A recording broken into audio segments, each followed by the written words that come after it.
screen door. How'd you do that? He walked right through it. Oh my gosh. It's like a freaking dog that saw a bone outside. Yeah. Hauling ass, went right through the thing.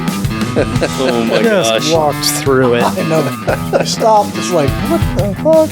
Oh, I see screen. Oh, He stood there for like a minute and a half. The screen had to Screen touch wrapped his around him. glasses before he could figure out what was happening. Yeah, Oh my gosh. really quite entertaining. Okay, everybody ready? Sure, why not? Except for Grant. Nope, I'm always on the go. Always like, You want to have something to drink? No. You need something? maybe? I don't know. You got a beer? No? Oh, sure, I'll take a beer. you edit this if it's bad? No, but yes. We only do that when dinosaurs are brought up. Like now, I just deleted Grant. Yay. He's going to turn his mic off. Yeah, you're really redlining. I don't know what you're doing. Me? Yep.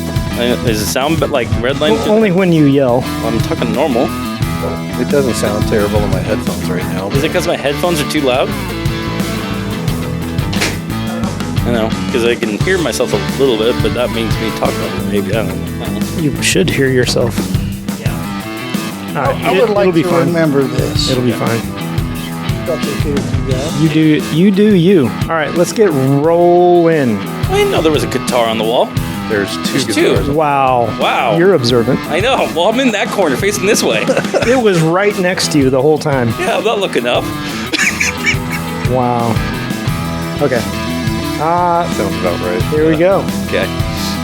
Thanks, everybody, for listening to Untitled Car Project. Welcome to the show. I'm Rob Spring. I'm Grant Gonzalez. Today we are here with Dawn and Derek Goff, the dynamic duo. Woo! So this time we trade off Batman and Robin? They get to be Batman and Robin. You can choose which one's which. Another stupid movie reference. I'll just be the Michael Keaton Batman, and you can be like Val Kilmer Batman or something. We'll both be Batman. Val Kilmer ever play Robin? No, I don't think so. Yeah. If both of you are Batman, that means Rob's still Robin? Damn it. You Always. just can't get away I from can't it. get away from it. It sucks. Anyway, thanks for listening. Let's talk about social media. Social media. Can you do it? Yeah, I can get on Facebook right now and hit like. There you go. Yeah, go. There you go. Don't forget us also on any program that you're watching us, whether it is on YouTube, on Spotify, on Apple. Make sure to rate us and get us a 5-star rating or hit a like button or anything to boost our ratings. Yeah, that would be very helpful. It all helps us out. Yeah, it'd be helpful. Yeah, we have a Facebook page, a Facebook group, and Instagram. All Untitled Car Project. Yep. And you can also email us at untitledcarproject@gmail.com. We love hearing from you guys. And yeah, the group's growing. We see more posts in there.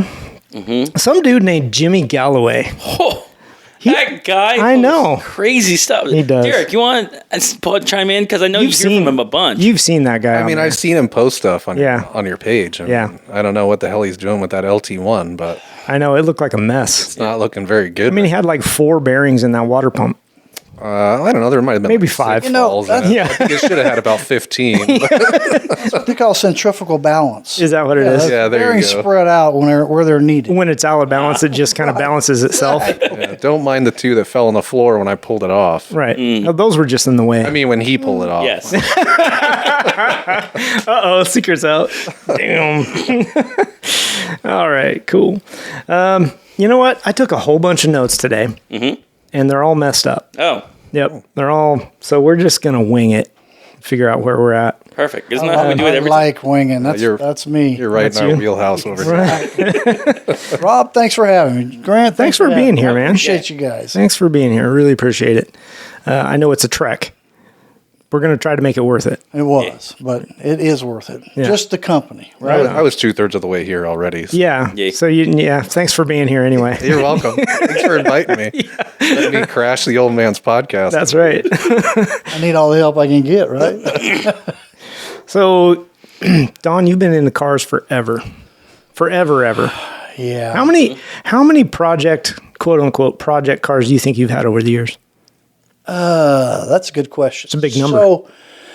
So I got one day and started counting up cars and that I owned and ran through my hands. So I bought, sold, traded over 200. Oh, wow. 200. Over 200, and I was 32 by that time. You're giving Bertoni a run for his money. Yeah, no, winner, chicken dinner. Holy Jesus. I bought, sold, traded lots of cars. 200. By the time you're Over 32. 200, yes. How? How on earth did you... I was a wheeler dealer, man. Man, I guess so. was Did you always start with a crazy Schwinn and end up with a Corvette or what? Like, is that how that He works? started I with a go-kart. have to tell you. It was a go-kart? Yeah. Let's see. Briggs and Stratton? Love those. Where did it start? I had a 3-wheel mail cart. That's where it started. Really? Yeah, 3-wheel mail cart. Were you delivering mail or you just... Transportation. I was 13, dude. I didn't have a driver's license. Oh. So my dad let me ride that around. I didn't think they needed that When I where turned you were from. 14, we had a 58 Corvette. Oh. Wish you had that one. Yeah, buddy. Yeah. 350, 2.4s. It was a beautiful car. Black and gold in the coves. Oh. Fresh, too. Guy just finished it. Yeah, I just went from there. I didn't count those cars as mine, of course, because I didn't buy those cars. That was all my dad's Right. doing. But my dad used to buy cars from auctions and stuff. Yeah. So one day we went to pick up some vehicles from an auction where he'd been to, and we went to Pineville, Louisiana, and it's a place for the mentally incompetent. Okay. And so There's a joke in there, but I'm holding my tongue. Yeah, I was struggling. Okay. International Metro van looks like a box. Metro's more rounded, right? Like Okay. the old milk truck things and stuff. Okay, It was, yeah. it was faded red with emergency truck written on the side of it. So that was a pretty cool truck. Drove it to school. Oh, really? Yeah, oh yeah. Drew a lot of attention. Put a lot of people in it too. I'll bet. So I don't know. I've been through a lot of cars. Did you take that one on dates? Yeah, actually. Yeah. A lot of room in the back. A lot of room in the back. Too much room, man. Mom, don't listen. Damn. You know, at one Couldn't time help I myself. owned a repair shop. I had a mechanic shop, and then I expanded that into a paint and body shop. And it's amazing how people will come to you with different vehicles and things for sale for like next to nothing. Yeah. So I had this guy who owed me $500, and he had this is, if I remember this correctly, how it all goes. Mm-hmm. So he had about a 6-year-old Yamaha 500, I think it was a TT, 500cc, 4-stroke, single-cylinder thumper, right? Mm-hmm. I didn't really need a bike, but I took it. So this guy had a 56 Ford pickup that had been completely restored back to original. Tires, wheels, everything. Interior was done. The only thing that was not finished was the final coat of paint. And he wanted to trade me, even. Mm-hmm. So I traded him for the $500. I got this really nice 56 Ford pickup truck. Nice. So in the meantime, someone called me and they had this Firebird in their yard. They wanted to get rid of it. So they don't care what, $100, come get it, take it out of here. I think it was about a 74, 73. Must have been a 72. Didn't have the big bumpers. So I went and picked it up, drug it back, $100, and parked it in the shop, didn't mess with it. So in the meantime, a guy that worked for me had a Corvette engine and the turbo 350 transmission where they cut and put extra plates in it they use for drag or whatever. Yeah. So he had a Corvette engine and this transmission. So I had a 71 custom pickup I was restoring or building, not restoring, and I wanted his engine and transmission. So I traded him that 56 Ford pickup truck, and he gave me the engine transmission and installed it, right? Good deal. $500. I mean, this thing, $500. Wow. Right? So then I get this Firebird, and it's got a miss. I'm farting around with it one day, and it had a bad lifter. So the guy that I had traded the truck for the engine and transmission was fucking around helping me. Mm-hmm. And I didn't even buy a new lifter. I went and pulled one out of an old motor, stuck it in the hole, put some gaskets on that thing, put it back together, and it ran great. So the guy goes, I want to trade you that truck for that Firebird. So I get the truck back. Now I got an engine transmission installed. And I got the truck for about $120. $100 for the car and $20 for gaskets, right? Wow. So then this guy comes along and says, man, I really I want that truck. And he had an, what year, 66 Mustang, 289 4-speed. Pretty nice car, running, driving car, right? And he had a 64 and a half coupe, 6-cylinder, 4-speed car. And he traded me those two cars for that truck. For the truck. Right. So now I've got the two cars. I've got this shop. And this guy comes along and he wants that 66 Mustang, and he wants it bad. Yeah. And so this was what, 84? Yeah, he was just a baby. Don't look at me. A baby there. Do not remember any of this. So Derek let's was see almost what a happened from Mustang there. So a guy came along and said, I want that, and I got this Ranchero. Really nice, clean Ranchero, man, like 40-something thousand miles. And he wanted that 66 Mustang. And I go, well, I'll trade you. And he goes, well, I can't trade, because he had a way nice car, right? Yeah. I said, okay, $100. And he said, okay. And he was so excited, he left without his $100. Oh, geez. He had to come back and get it. I sold the 64 and a half, I think, for $1,500. And then I eventually sold that Ranchero. Were you a car salesman at any point during this? Never. Because, I mean, wheeler dealer, man. Gosh. That was the most wheeling dealing off of one vehicle and one trade that started to finish. Whatever happened to the motorcycle? I don't know. I traded to the guy with the truck. Oh, okay. You left that part out. I was He like, had where's the the truck. motorcycle? I gave him the motorcycle, and I took the truck, right? Gotcha. Don, if you were on YouTube nowadays, doing content like that, you'd have 1 million subscribers. Would I just now? trading up and down. People would watch it, Oh. eat I mean, that don't up. they have a show called Wheeler Dealers already? Yeah. I don't know. Wheelers Dealers U.S. version. You know, Kunas version. when I moved Yeah. to Washington, that all kind of came to a stop. I have since bought and had a few project cars through the years since Derek's been around for sure. I'll never forget you had those two Datsuns. You had like a 1600 and a 2000, and you were going to make a car, and you had a whole bunch of parts in the garage. And then finally one day you sat in it and realized that there was no way you were going to be able to close the top on it because you looked over the windshield. Yeah. And it was, I don't know, at least a year or 2 years after he had them, he realized that before they got shipped out of the garage. Like, okay, I guess I can't drive them. Yeah, these are not going to work. Got to get rid of that. My feet were too wide to go on the pedals. I Well, couldn't that push too. the clutch or the brake, only both. Oh, I know that feeling. The Ferraris have that problem. That's why, like me and my old man, we drive them barefoot a lot of the time. Can't fit a tennis shoe in there. Yeah. Did you know it's illegal to drive barefoot? We don't tell people that. Well, I mean, you just broadcast told it multiple times. at least 800 followers that you guys have or something. Yeah. So, good job. So any officers that may listen to this, Grant's personal home address is... Don't worry.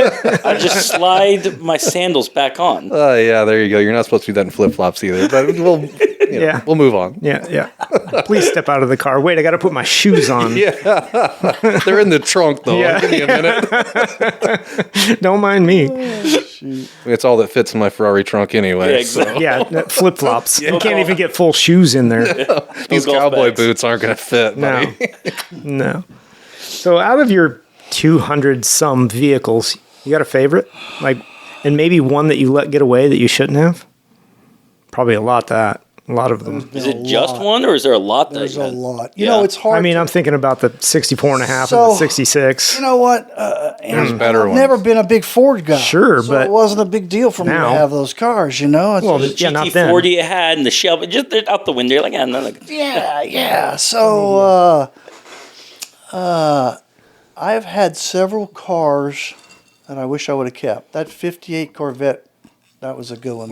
That was Yeah. my dad promised me that car, and I was driving the thing on the streets at 14 years old, and he rode. Statute of limitations is passed, so you're good. Well, I'm just yeah. kidding. so he's good on that, and I'm not good with shoes. At 15, you could drive, right? Yeah. Yeah. I had my first new car was a Trans Am, the Y88. Yeah. Familiar with that car? Mm-hmm. That was my first new car. But your favorite That was out of all the cars, I mean, a 58 Corvette would be, whew. Yeah. That's But- the one with the quad headlights, right? Or is Yeah, that the one? 58 have the Okay. four? Yeah. Yeah. Man, I can't pick one. Okay, pick 5. I don't know. Just give me something, man. That Y88 Trans Am. Okay. I had a 66 Olds Tornado, but I totaled that. And that 71 Chevy pickup that I sent the picture out that Yep. was in front of. Those cars I built from the ground up. Yeah, a lot of them slipped through my fingers. 55 Nomad. What do you do? Yep. You're young, you got no money. Well, yeah. You got to buy and sell and buy and sell you're and not trade. So you're not thinking of they're going to be worth jack shit in the future. That's not a No. consideration. I mean, we've all done that. We've all Right, sold that right. car. So yeah, one that we're trying to get back some now. of the ones, but I've had stuff like Z3s and things like that. It's just a BMW. I don't know. Yeah. It was cool to take that to prom, though. Yeah. You took a Z3 to prom? Yeah, Pop let me take his that's Z3 boss. to prom. And the girl told me when I took her, she goes, you're not putting that top down with after I spent $200 on my hair. I said, we'll keep that top up until we get our pictures taken. All bets are off. And there was probably freaking those little cotter pin, whatever the hell they call them, hair clip things, probably scattered all over I-5 after That's funny. after that prom. I let my little brother take that 78 Trans Am to his prom too. He Yeah. thought He was hot snot. Dude, I'm telling you, there's one thing that you was can the- say about this man. He is willing to just let me do whatever I want with pretty much anything he's got, which has been, I've been very fortunate. Well, that's something I kind of wanted to touch on too. So, how many cars between the two of you have now? Oh, I don't want to talk about that. I do. I really I wanna don't hear about talk that. about that. Let's see. Your wife doesn't need to hear this. Is this, My wife is this knows only all the- hot rods or does my it wife include everything? knows all the cars I own now. Let's just go with the hot rods. Yeah. Just hot rods? Yeah. A race car. That's pretty much the only hot rod. I've got a 2013 Grand Sport convertible, LS3, but it's not a hot rod. Well, I mean, Still cool. it's a sports car. Fast car. Yeah. Yeah, I've got all you listeners out there, I have got the car for you. A 2002 Corvette convertible. So it's a C5. It's the LS1.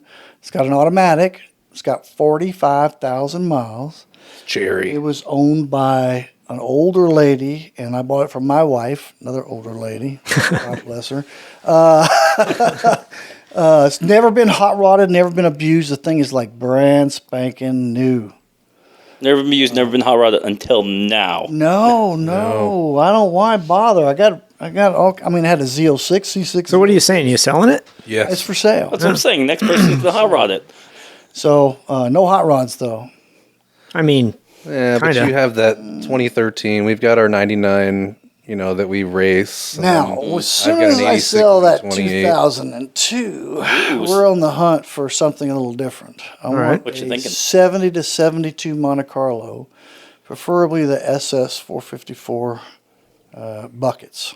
Didn't that's going to be a tough find. really? I thought we had They're that. there. Yeah. The 350s are there, and I would settle for a 350. But I'm not going to settle for a bench seat. I found a lot of really nice cars that are out there right now. I got no place to store it, though, so no reason to go get them. Color has been an issue. Gold color, brown seats, Yeah. things like that. Yeah. You want to find an OEM or do you mean you want just someone painted it that color and stuff? Those are the ones that he's found. And Oh, that's that you not what he- found. Ones That's Oh, that not okay. what found he have been wants. I some missed that. oddball colors, Yeah. that don't interest me. I actually like the vinyl top on them. And I'd like to find a car that's, what do you call it when you find them in? Barn find? Yeah, kind of a barn find. Somebody's had it all their life. It hadn't been restored. It's still original and in good shape. And there are a few out there. I've been looking Are there? for about 6 months, and there are some really nice cars. They're not all for sale. Well, what are you asking for the one you're selling? I mean, if we're going to advertise it, $19,500. Would you do a 19K trade for it? for a Monte Carlo Or a 72 Monte Carlo with buckets. with a 454. Yeah. So if you got one of those, Straight across. ooh, that'd be a screaming deal Yeah. for somebody, Yeah, it would be. Yeah, somebody. I don't know. Maybe me, maybe them. I don't know. right? Yeah, it depends on what kind of shape In the it's car, right? in. Yeah. If it's root beer brown, I'm pretty picky. I don't, you know what? I've decided that the most valuable thing to me these days is time. Yeah. So I don't want to spend my time restoring it. Yeah. I want to buy one done. Just Yeah. spend the money and buy it. And they're not that expensive. I mean, I've seen a one that had 50,000 miles on it. It's the 350, but it has bucket seats and everything, vinyl top, beautiful car, no rust, no imperfections, no bumpers, all the chrome's perfect, everything. 20,900 I for think a 50-year-old car with 50,000 miles. It And was almost an even trade right there. it looks nice under the hood and everywhere. Yeah. And if it wasn't gold with brown seats, I probably would have gone and bought it. they make this stuff that you can spray on there that Yeah. changes that color. What did I another tell you about 20 time? I don't want to do it. Yeah. Yeah. I want to buy it done. Yeah. Yeah. That's fair. Yeah. There's still some cars I'd like to have. There is definitely some cars. I like big cars from back in the day. Yeah. I don't know. These Like guys probably boats? can't understand. Exactly. Okay. Like mid-'70s Eldorado Cadillac. Oh, yeah. So we're talking like Titanic boats. We're not talking like a Liger. We're talking about a No, car. Yeah, right? yeah. like 2 or 3 leggers. 6,000-pound floating boat, right? Yeah, like that 60 Impala that we saw out at beaches. That thing was sick. Yeah. Or the Lincoln 20, Continental. 25 feet long. Yeah. Then it never fits in So- your garage. How long do you think a 53 Cadillac two-door rear fender is? Rear fender? Rear fender. Rear fender, How long is the rear fender? So how wide is the car? 16 7.5 feet. 16 feet, It's- 8 inches. 8 feet 2 inches long. 8'2". The That was quarter close. panel. That's huge, right? Yeah. Oh, a quarter panel is. Quarter panel. Oh, rear okay. Fender, right? Yeah. Quarter. Gotcha.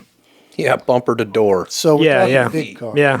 Another car I think's really cool, and the color combination is that mid-'70s Cadillac Coupe de Ville that's got the black with a silver vinyl and a silver interior. Another beautiful car I'd like to own. May never get there, but Why big cars? Because you've had so many cars. Like, did you just, after being through so many cars, you're like, this is the kind of style that you really like? Especially now you have a lot more sports cars. yeah, they're all sports. So like yeah. Yeah, they're all sports cars. I like luxury, man. I like Yeah. that big car, right? Yeah. I don't know. He just wants to float down the road. I want to. I ride. want to Yeah. get in my living room and go down the road. Yeah. Yeah. A lot of cars can do that now. I mean, you even got a TV in front of you. Yeah. I guess if You don't need to watch the road at all. The car will do it for you. Just drive you down the road. they're Big old stainless steel boat. Oh man, what an ugly freaking truck, dude. That's not even a truck.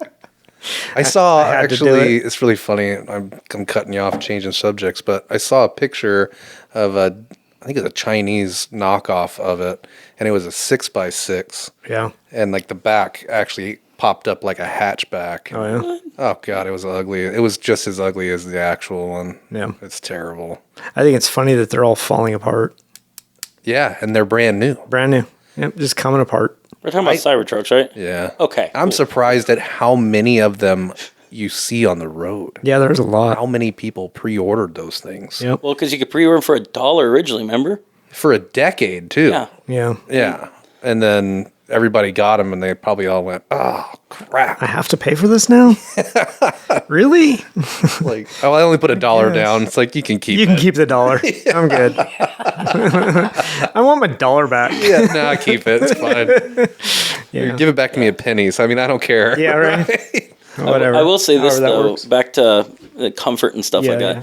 Newer cars don't have the same kind of comfy feel in seats as older cars, even like pre-2000s. Even current Cadillacs, They're not the I same. went Yeah, they're to really the Cadillac firm. dealer. Really firm. they're all sports cars. I went to the Cadillac dealer and I went for test rides on all their cars, and they do not make a big luxury car anymore. No. It's a midsize. Mm-hmm. It's Yeah, no, they're considered not luxury. nearly as big as they used to be. No, No. and they don't ride. I mean, they're sports cars. They're made to handle, Yep. right? Yep. So you either have comfort or you have handling. You can get the in between, but you don't. You're still going to feel the road in Yep. in the newer Well, cars. and feeling the road. I mean, they put 22-inch rims with, an inch worth of rubber on the tire. You're going to feel everything. There's no damping there. I don't know about that because all the new cars like that will have air suspension and You meg still feel it, and there's tons of road noise. Oh yeah, tons of road noise. That stuff, if you've got a decent sidewall, if you got a 4 or 5 inch sidewall, that dampens all that. Yeah. So it's just drawbacks. Yeah. No. Sorry for all you 22-inch rim lovers. I'm Whatever. just not into it. No. I mean, I like a big sidewall with white letters. We just talked about we that. did out just in the talk shop. about that, yeah. Back on the car thing that you've, owned a bazillion of them, and you kind of named a few that you liked, maybe would have liked to keep.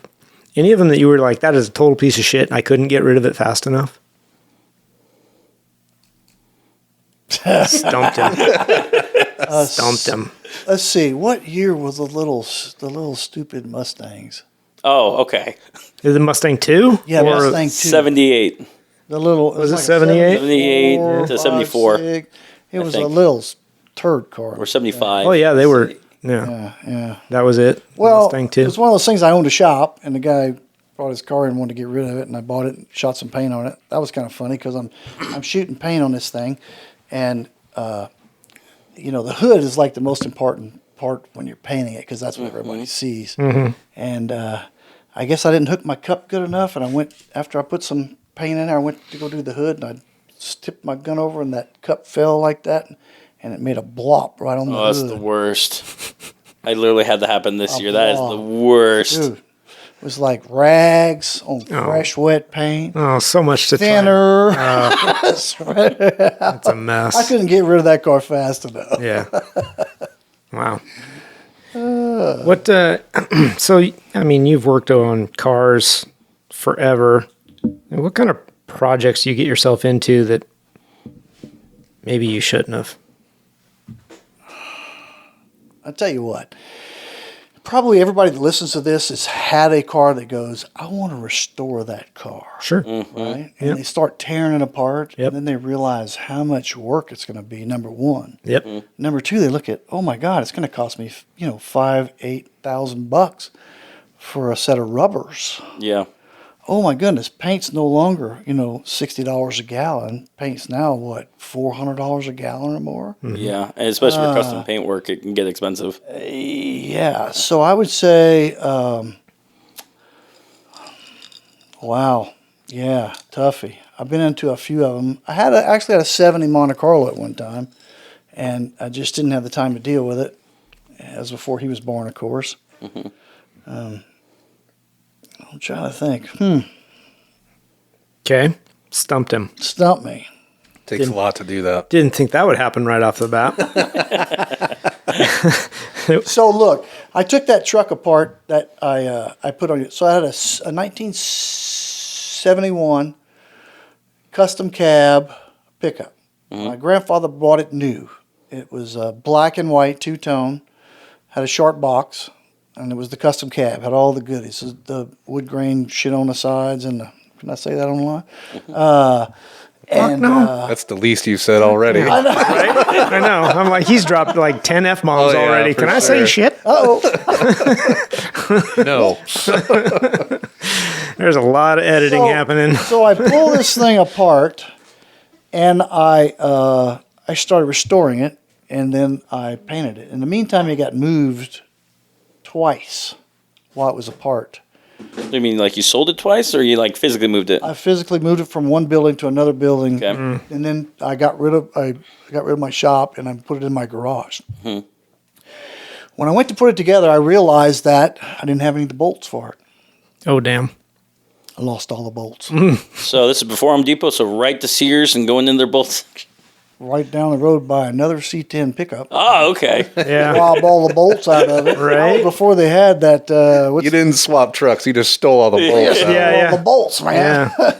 What's the National Parts Group and all that where you can buy the bolt kits? There was none of that. Yeah. Right. So we had to improvise. So that was in what, 87 or something like that. It's kind of a chore to put it back together because I'd moved it so many times. And it was Yeah, for inside sure. of a one-car garage. And it sat there. It took me, a year to put that thing back I don't know. together? Don't look at me. I was Well, like I'd have 3. to take stuff off, pull it out. Where's Dad? Working on the press truck on it, again? Push it back in, right? Yeah. Oh, that's kind of rough. What would you say is the biggest, or maybe biggest project, or the most difficult one you've taken on? Same one because he Probably lost that- all the bolts. Probably that Me. 66. Probably that 66 Olds Tornado. Yeah. There's a lot to it. It's a big car. It's got lots of parts. I did a 27 coat candy lacquer job on it. You did the paint yourself? I did not. Okay. I had a 27 guy that coats, was though. working for me. So That's a lot of layers so of paint. I wonder how much that weighs. 1,000 pounds. Right? 1,000 pounds in paint. you wait till you hear how you have to buy it. Yeah. Oh no. So it's I think it was House of Colors because it was candy was the paint brand, and I used a gold base with scarlet red top coat, and then a clear. You would buy this stuff by the pint, Oh, Jesus. pre-mixed. There was no Really? dilution. Oh, Oh man. wow. So it was extremely expensive when I did that. I bet it cost me 5 times what it costs to paint a car out of acrylic enamel, a full paint, or even an Imron or a polyurethane. Wow.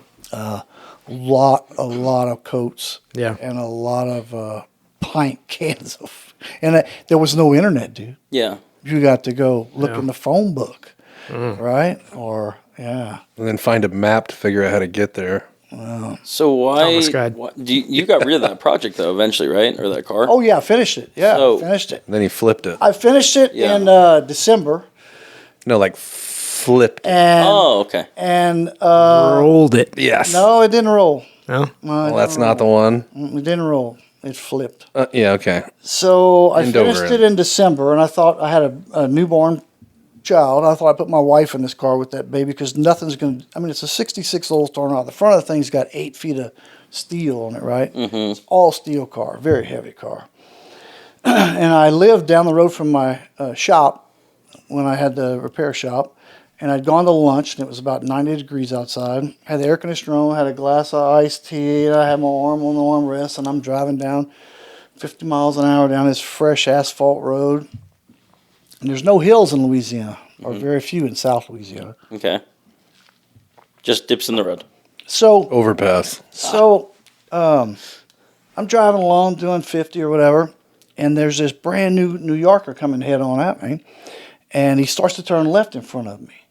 And as soon as he turned left in front of me, I hit the brakes, Yeah. and they locked up, and this big old car sliding. Well, he heard the brakes, and he stops the car in my lane. Well, there was a little bit of a hill, and they'd cut out for a side road there. And the reason that he stopped is there was some construction on the side road, and there was a flagger there. He never saw me. Oh wow. And so I didn't see the flagger because it was in that little bit of a hole. And on the Yeah. other side of that embankment was a couple of 8x8 posts with a sign.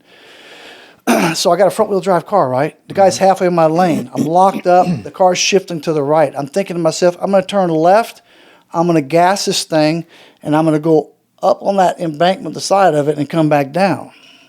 And I'm going to miss the car, and I'm not going to hit the embankment. Well, when I turned left, it was right in the pea gravel in the middle of the intersection, and the car went right. And I hit that embankment, about 6 foot tall. I hit that thing, and that car flipped up and landed on its top of that hill. Wham! Motor still running, too. No seat belts. Wow. Wow. So it only lasted 8 months. Wow. Dang. That's pretty gnarly. It was. You guys were okay after that though, right? Like that wasn't a I mean, hospital. he's set. sitting here. No, I know, but that wasn't. Was Someone came along into my shop later and gave me a picture of me in the scene. I was holding my head because it was bleeding. And the guy that pulled out in front of me, his car, and the policeman. I don't know how they got that picture, but they gave me that picture. Huh. I went to get out of the car. The car was still running. Reached up and turned it off. I'm sitting on the top, right? The windows look about, 6 inches tall when you're sitting on the top. Yeah. They look small. Yeah. And gas is running down the back glass into the headliner with me. Oh, boy. And a full tank of gas. just sounds like a Final Destination trap. And I grabbed the door handles, and the doors wouldn't open, so I kicked one of the windows out and kind of skivvied out the thing. So I walked away from that accident. That's good. Yeah. Lucky. No Yeah. seatbelt. Just lucky. No, I've got a few angels looking over me. I Yeah. promise. Yeah. Yeah. Absolutely. So you've mentioned a couple of times, well, actually, Derek has. Don't look at me. I was 3 I was 5. So, I mean, so on your project car journey, when did Derek start getting out in the garage and getting in your way? Holding the flashlight. Yeah. When he was about Here's a screwdriver. when he was That's the about wrong one. 3, Give me the other he would one. come out and help me when I was Yeah. building that 71 pickup. Yeah. He'd come out, and believe it or not, at 3 years old, he knew that a screwdriver would go on a screw and that a wrench went on a bolt or a nut. So he's pretty smart with that. Wow. I guess he didn't come out until he was a teenager, Yeah. high school. well, you didn't have a lot of projects like that anymore. No, Once I was we moved to busy Washington, trying to make a and- living, man. Is that Yeah. because of the family? Exactly. yeah. And he'd gone into the fire. Well, I guess before he got in the fire department, he came up here and had his own business, and then he got into the fire department, and then was building closets and all that on the side when he got off of work and on his days off. Trying to make play money so we could go out and do things as a family. So he was definitely working a lot. We just didn't have time for projects. I mean, those 2 Datsuns I was talking about earlier, he had those at the house that I kind of quote unquote grew up in. But really, I mean, not a lot I of didn't have car any projects. No, money was tight always. Yeah. And And then we both got raising back a family, into it. trying to save money for college and all that kind of stuff. Was there any potential projects that slipped by you during those years that you're like, maybe, but you're like, I don't have the time or money, but it's like, that would have been nice to go after. Many, Yeah. many projects. Car guys always looking at the ads, always finding stuff that you can't Oh, yeah. afford or shouldn't. I have no place to park it, but I look every day. Yeah, right? Some people Yeah. scroll on TikTok. We scroll on Marketplace, So- Craigslist. Yep. Yep. So I hear you. I did buy several cars after I moved here, but I couldn't bring them home. Well, you had one of the neighbors really? drive away Like- for a Oh, while. dude. You couldn't bring it home for fear of retribution? Well, my wife didn't understand. She married a car guy, right? Oh. So when you buy a car, you just have to have some place to put it until that first argument comes up, and then you go, "Oh, by the way, I bought another car." Yeah. So We're already arguing. You might as well throw this out there. Oh yeah, fun story. Where I is got it? for So you that on one across the street that you thought the neighbor bought? No, that's actually mine. Yeah, just wait. I had a '66 Dodge Charger that I put in my buddy's garage, and it was like he had moved out of the house. Derek wasn't living with us anymore. So like a year went by. We never got in an argument. Just waiting for it, huh? Yeah. Did you have to A fabricate year. one? And so the guy calls me and he goes, "Hey man," he says, "I'm selling my house. I'm moving. Can you come get your car?" Right? Oh, boy. I paid him, to Yeah. keep it in my car there or whatever. So I went and got it, and I stuck it in that 4,500 square foot shop I had. Yeah. And so wife didn't go in there too often. But one day she went in there and she goes, "When'd you get that car?" I was like, "Oh, I've been having that car a long time." That's old news. I had it a couple of years by that time, right? Yeah. Wow. I'll never forget. My wife wanted to do something. We weren't married yet. We weren't even engaged yet. I bought a ring and all that. We were gonna, I was gonna get engaged on our vacation we were going on, and she wanted to do something, and it was gonna cost a bunch of money. And I was like, "Look, I don't have the money right now. I just spent a bunch of money." And Oops. I had to pause. And Yeah. I bought a car, and she got all mad. Man, I couldn't let her know I bought that ring, right? That's the greatest And excuse ever. she got all upset, and I go, look, I got a buyer lined up already. I'm gonna get rid of it. Don't worry about it. Just it'll be fine. Yeah. And then she said, "You're not allowed to buy any more cars without talking to me first." I was like, "All right, whatever." A couple of weeks go by, and she calls me at work, furious. I'm like, "What is going on? Why are you so mad?" And she goes, "You bought another damn car." I go, "Honey, I did not buy a car. I don't know what you're talking about." And she goes, "No, there's a car in our backyard right now. I know you bought a car." And I'm like, how the hell did a car end up in my backyard? So I call the old man. I'm like, "Hey man, did you put a car in the backyard?" He goes, Yeah. Don't tell your mom about it. I got a buyer lined up. It won't be there long. I was like, God, I guess I know where I get it from. Right? Yeah, no, don't worry. Yeah, I'm Buyer's like, lined dude, up. you just got me in some deep trouble here. And my wife or my girlfriend at the time is furious. Like, I don't understand why women don't understand about cars and guys. I mean, You look, got to have that discussion before. Yeah.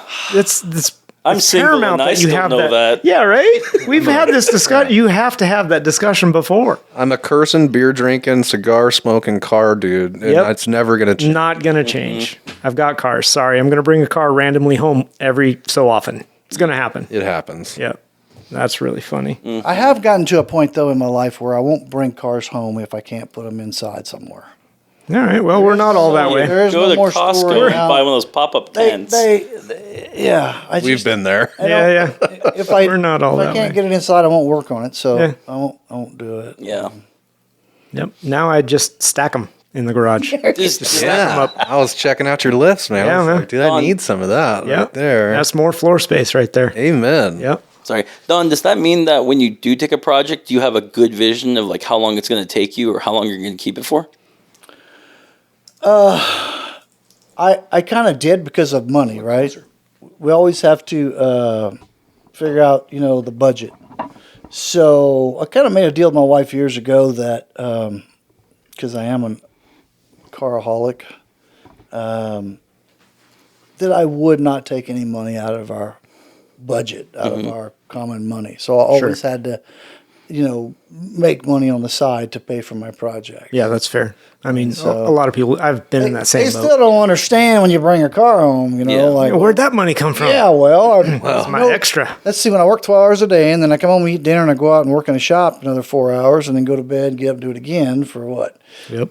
Week after week after week. That's where that money came from. You know that big boat sitting in the yard? Yeah, that's where that money came from. Yep. I think it's funny, even my mom brings it up now. She goes, every time you guys buy parts for the race car, he buys the parts and then you pay him back your half in cash. And she goes, and I never see that cash. That's brilliant. Oh man, he's just building that Brilliant. rat hole fund. Good with job. The other half of the race How car. else can I get money these days, man? Oh, She's on everything. that's I where the can't- extra comes He always from. told me growing up, he's like, son, you always need a rat hole fund. You always need a stack of cash somewhere she don't know about. Yeah. It's still hard to explain it, though. Still hard to explain it. It's like, where'd that money come from? I mean, well, I've been squirreling it away. I love you, baby, but she's got no clue how much money we actually have in the bank account. She just has There's going to be questions. She has that debit card and credit card and just uses the thing, and every now and again it's like, okay, let's throttle down on the Amazon purchases. Yeah. I got a car I'm looking at. Yeah. I don't say that last part. What was your first together project? Motorcycle, was The two of us? it? Yeah. Yeah, it was that 83 Yamaha 650 Special 2. How old were both of you guys when you did that? I was 15. I was about 35. I was 30. Try again. I was 15. Math is not his strong suit, I see. No. Yeah, that was fun. That was actually, believe it or not, that was going to be my senior project. We were going to work on that motorcycle. I was going to get going. And then I found a really easy class in high school that was going to also count as my senior project. And that kind of dumped off a little bit. Yep. But it was fun. That was the first motorcycle that, I would ride on the back with him. And then he bought another Yamaha 650 Special. And we rode side by side for a little while, and but it was hard on his back and his knees and whatnot. But that was kind of that first time where the two of us really kind of went and tried to start wrenching on something. Yeah. And then I helped him a few times with some other projects that he had, with that '67 Camaro convertible that he had that I never got to drive because it never got put together, but. A lot of that stuff was so far away. It was 100 miles away in his big shop. You didn't hear about that car, did you? No, they heard about it. Oh, I know about that. Previous podcast that I was on. I mean, RSS I want to hear your side. Yeah. But really, 4-speed? yeah, but really, I mean, the first project we really both dove into together head first and, swim or drown really was our race car, to be honest. And I was Really? That much further down the road? and 'Cause I I was really figured there would be... 25 maybe. Derek wasn't into cars. Well, what about your S10 or you had... You Camaros and trucks. Don had brought something home for you. Like, there was going to be your first car. Maybe there was two of them. or Yeah, something. that's What true. was that? That Sirocco. Okay. So he had, Did you guys not wrench on that together? We did. Yeah, we That did. car- I bought a wreck car. yeah, I kind of mentally blocked. Yeah, that you car totally out, blocked it out. Yeah. You know, with the foam spoiler on it or whatever. But yeah, he did bring home the 2 Sirocco's. One had an electrical fire with a straight body, and one rear-ended somebody with a crunch front end, and we cut the front off of 2 Yeah. of them and put them together. But and then I never ended up driving that. I learned how to drive a stick in that car, but ended up getting rid of it before I turned 16. Yeah, sure did. I mean, that seems like But yeah, that an was early project, right? Yeah, but it was. I guess that was probably. Tell you one, I think one of the best things I could have ever done was start autocrossing Yeah. Yeah. because it brought us together like never before. For sure. Yeah. And he was excited. Well, I'm not going to say excited. Nobody's excited about working on a car, right? But he was motivated to work on the car. Yeah. Prior to that, he was a teenager in his 20s, and he was into women and drinking, right? That's weird. As every Wow. teenage boy should be. So, Yeah, right? He wasn't much into cars, but then when I started autocrossing, he got involved. And then it's just been a fantastic time since then. Yeah. Yeah. That's my best friend. Yeah. That's Hang awesome. out. Yeah. Yeah. Yeah. And I guess that's kind of what I was driving at. It's like where that originated for you guys. Because Well, let me tell you there's a what- lot of people out there that try to do that with their kids, whether it's a high school project. You know, we talked about that a couple weeks ago. Yep.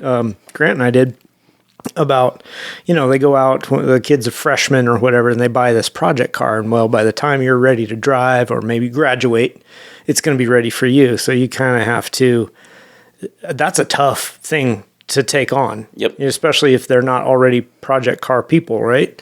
And the timeline to that and keeping motivated and financing it and not being upset that one person is working on it more than the other person. So You mean like me and my 7-year-old? yeah, I was going to talk to you about that actually. It's like, how's that going? I think she fetched me a flashlight when Jimmy Galloway was messing with that water pump. Oh, Jimmy. But that was about it. I'll tell you what, that girl is the best helper I've ever had. She helps you, but not dad. I'm telling She's you way what, more interested in helping him. She knows fractions. She knows numbers. So I tell her to get me a combination wrench and a 7/16, and she'll go get it. Nice. Or I'll tell her I need a Phillips, and she'll go get it. Or I'll tell her I need a regular screwdriver, she'll go get it. She's always willing to help. If I'm going to mop my shop, sweep it and mop it, and she's not involved, she's not happy. She's very upset. Wow. Because that's her job. She is one hard-working little girl. That's awesome. awesome. And she That's super loves cool. to help. I would give her tools. I'd give her a hammer and a board and nails. And Get as after long as she was there and she had something to do, I'd say, go get me this or go get me that. She's an awesome. So what I'm hearing is he should be working on the Camaro with That's your true. daughter. No, I think what needs what to I'm happen, hearing. what he does, and he does a really good job as he's gotten older. Uh-huh. He used to be a lot like I am right now. It's like, look, I got a freaking job to do. Get out of the way. Yeah. It's already It's more gonna take me efficient if I longer just do it myself. than I Takes want 3 it. times as long. Right? Yeah. But he's But I can't replace retired. this time. No, that's fair. He's retired. It's his granddaughter, so Yep. he's okay with it taking, a 45-minute job taking 3 hours. Yeah. Sure. And I really try hard because I want my daughter to be involved and I want her to be a part of it. I mainly told my wife it was her car so that she wouldn't complain as much when I brought it home. Right. But it's really, I wanted to get her off the iPad. I wanted her out in the garage. I wanted her, No, I think that's playing, fantastic, yeah. with her mind and her hands and that kind of thing. And I really need to sit back and focus on. It's okay if it takes a little bit longer. I already decided, when I bought the car a year and a half ago, or I don't know, Something like that. been Maybe long. 2 years. Yeah. Yeah, it was in February. I don't know, that's probably 2023. It's a 10-year project. Yeah. The goal is to get it on the road, get it functioning, get it sealed up so it's not leaking, and then do more and more things over time As you time, go. I'm gonna definitely replace the motor, things like that. But it's not high priority at this point. High priority right now is taking that little girl to school in it because that's what she's begging me to do. Oh. So I got to get it down the road and I got to get it moving. But Sure. with that mentality of it's a 10-year project, I just need to kind of get some of that in my mind of, I got to one track mind, right? Yeah. Like Yeah. I just got to hurry up and get this shit done. Right. And I need to focus more on doing things like he does, where he just takes his time and he lets her help and, does other things.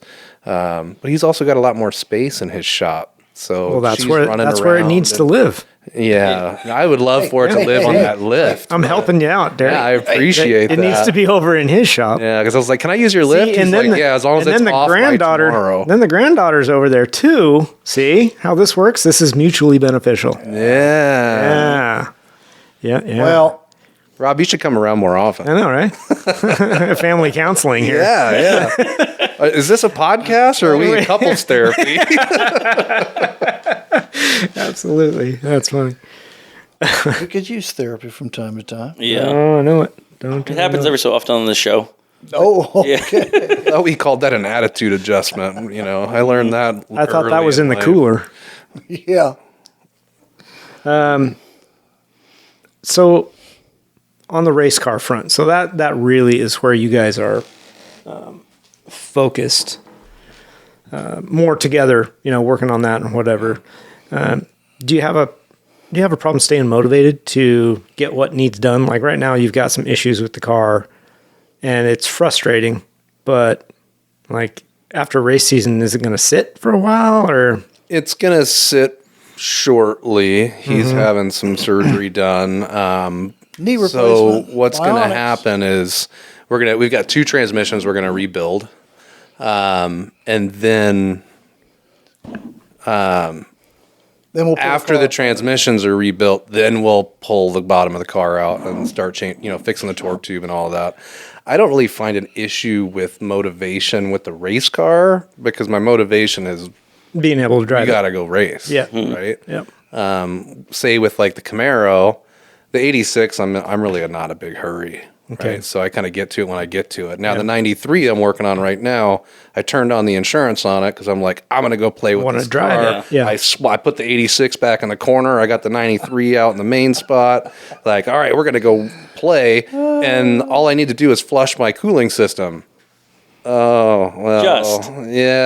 That did not That work out. sometimes So starts that to 20-minute down. project turns into 3 weeks. Well, you never let a car sit for 8 years or 9 years and run it Yeah, for a tell little my while. old man that. Unless in the 4 years and then think you're going to take a trip in it without doing anything. to it. Yeah. So, putting gas in it. I understand what you're saying, but you're still exaggerating the time it sat. I try not to argue with you when it's just the two of us having this conversation, but I'm going to stick up for myself. Yeah. For the 1,000 listeners here. Any vehicle Like, that sits, stop, you need stop. to go through it before you take it on a road trip. Yeah. So, yeah, sometimes you just like go, oh, man, I'm going to take my project car out. I'm going to go to Mount St. Helens. Going for a drive. And you make it about, I don't know, half a mile. Well, at least it wasn't 30 miles. Or, Here's the good part or of it. clear up the mountain is I mean, like, I could have gone 30 miles because every time I was like, oh, it's getting too hot, the thermostat would open. It would dump 100 degrees. I'm like, we're good. oh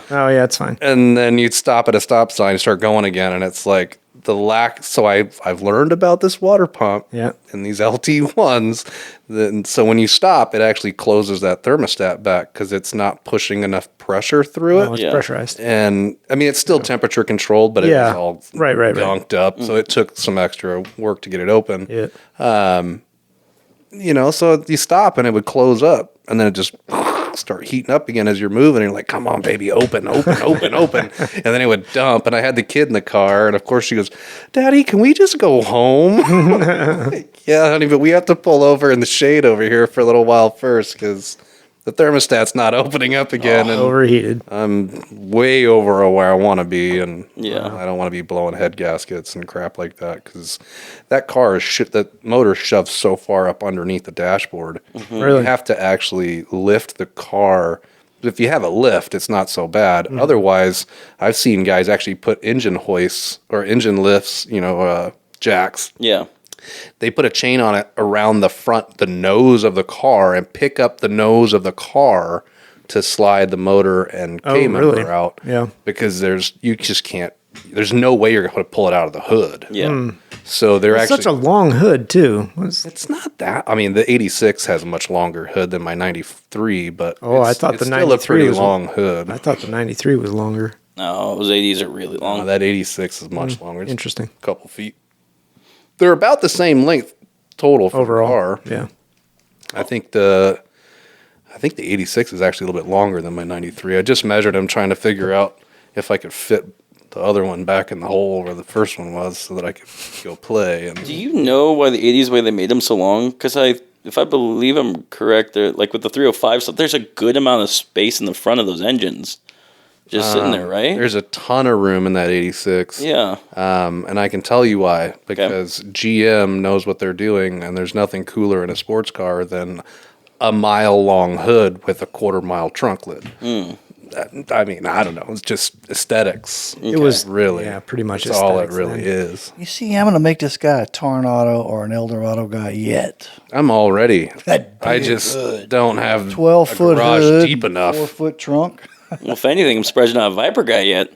Nah, man. I mean, they're cool cars, but shit, my garage is narrow. Those things are too wide. Yeah. And I can't afford the oil for it. I couldn't afford to do an oil change, much less 11 anything quarts else. going into it. Yeah, I'm buying old GM cars, buddy. I'm not into. That's more of an exotic to me. It might be a Dodge, but And look at how many, old Chevys you can buy for the cost of a Viper. Oh, yeah. Depends. If And you Vipers can buy a come from Viper wrecking for a or decent not. price. That's not very nice, but then you can never afford the parts to put it back together. Yeah. Yeah. Or at least I can't. Right. Anyway. Right. Yeah. Well, I know some guys you could talk to who would tell you otherwise and where to find them really cheap. Yeah, and I bet their pocketbook is still a lot deeper than mine. But, it's really affordable. I'm like, this house is about That's relative. 5 times the size of my house, so you're It's affordable. relative, and my yeah. affordable. Different. Yeah. Yeah. So how does we'll get back to your race car situation. How's that working out? Sharing the car. I mean, it's brought you guys closer together, which is awesome. It's really a good deal. But like, we gotta. who does most of the work on the car? We do the same amount of work. Yeah. He won't work on it if I'm I not said, there. you know what? Okay. It's our That's a car. good idea. That's Unless fair. you come out there and work, I ain't working on it either. Fair Okay. deal, right? Yeah. So we work on it together. We load it together. We pack up together. We get to the track. He's got his job. He does his stuff. He unloads the car, gets everything ready. Yeah. I set up the motorhome, get everything ready. In the mornings, he usually takes care of tire pressures, fuel, oil. He checks all that stuff out for me because I'm doing registration pretty much every event. Ooh, I am too now, which I love. by the way. It works out really well. And then the working on the car part, in the first years, it was always like, let me do it. Get out of the way. Yeah. Because I hate to see him struggle or fight. with something. Sounds familiar. Yeah. So he's come a long way through the years, and now he pretty much tells me to get out the way. He wants to do it. So How do you guys it all balance the works out schedule good. between the two of you? Because Derek's on the road a lot of time for work. Yeah, we do a lot of. Is We it all need to do this, and, Yeah. and then he's like, "When are you going to be home?" and just going on? And that? then- I just say, look, this is what we need to do the car. Yeah. So what's your schedule like? Tell me when to be here. Yeah. Yeah. And then he is. I just go through my calendar, and it's like, okay, let's do this day at So- this time, and let's put it on the calendar now. Yeah. So it doesn't get messed you up. And blocked it I'll out, still block the load the time car, unload the car, whatever I have to do if he's not around. But it's so much easier when he's there. and you don't do it often. No, not often at all. So What about decisions or routing for the car? Like, if you guys decide for any upgrades or whatever, and have you ever had it where like two of you have opposing ideas, like it should be this brakes or this brakes? Not really. God bless Pop. He does way more research than I do. I'm kind of the grease monkey, I guess. We decide what upgrade do we want to do together. Like what are we going to do this year? So we're going to do transmissions. Okay. Well, he'll do all the research and figure out what how we need to do it. What's the best way to do it? I should have more time. I spend a lot of time in hotel rooms, for work and all that, but my brain's in other places when I'm doing work stuff. So he'll do a lot of the research and then bring it to me and be like, okay, this is what I found. Do a little bit of research, make sure you're good with, my idea. And then I tell him order parts.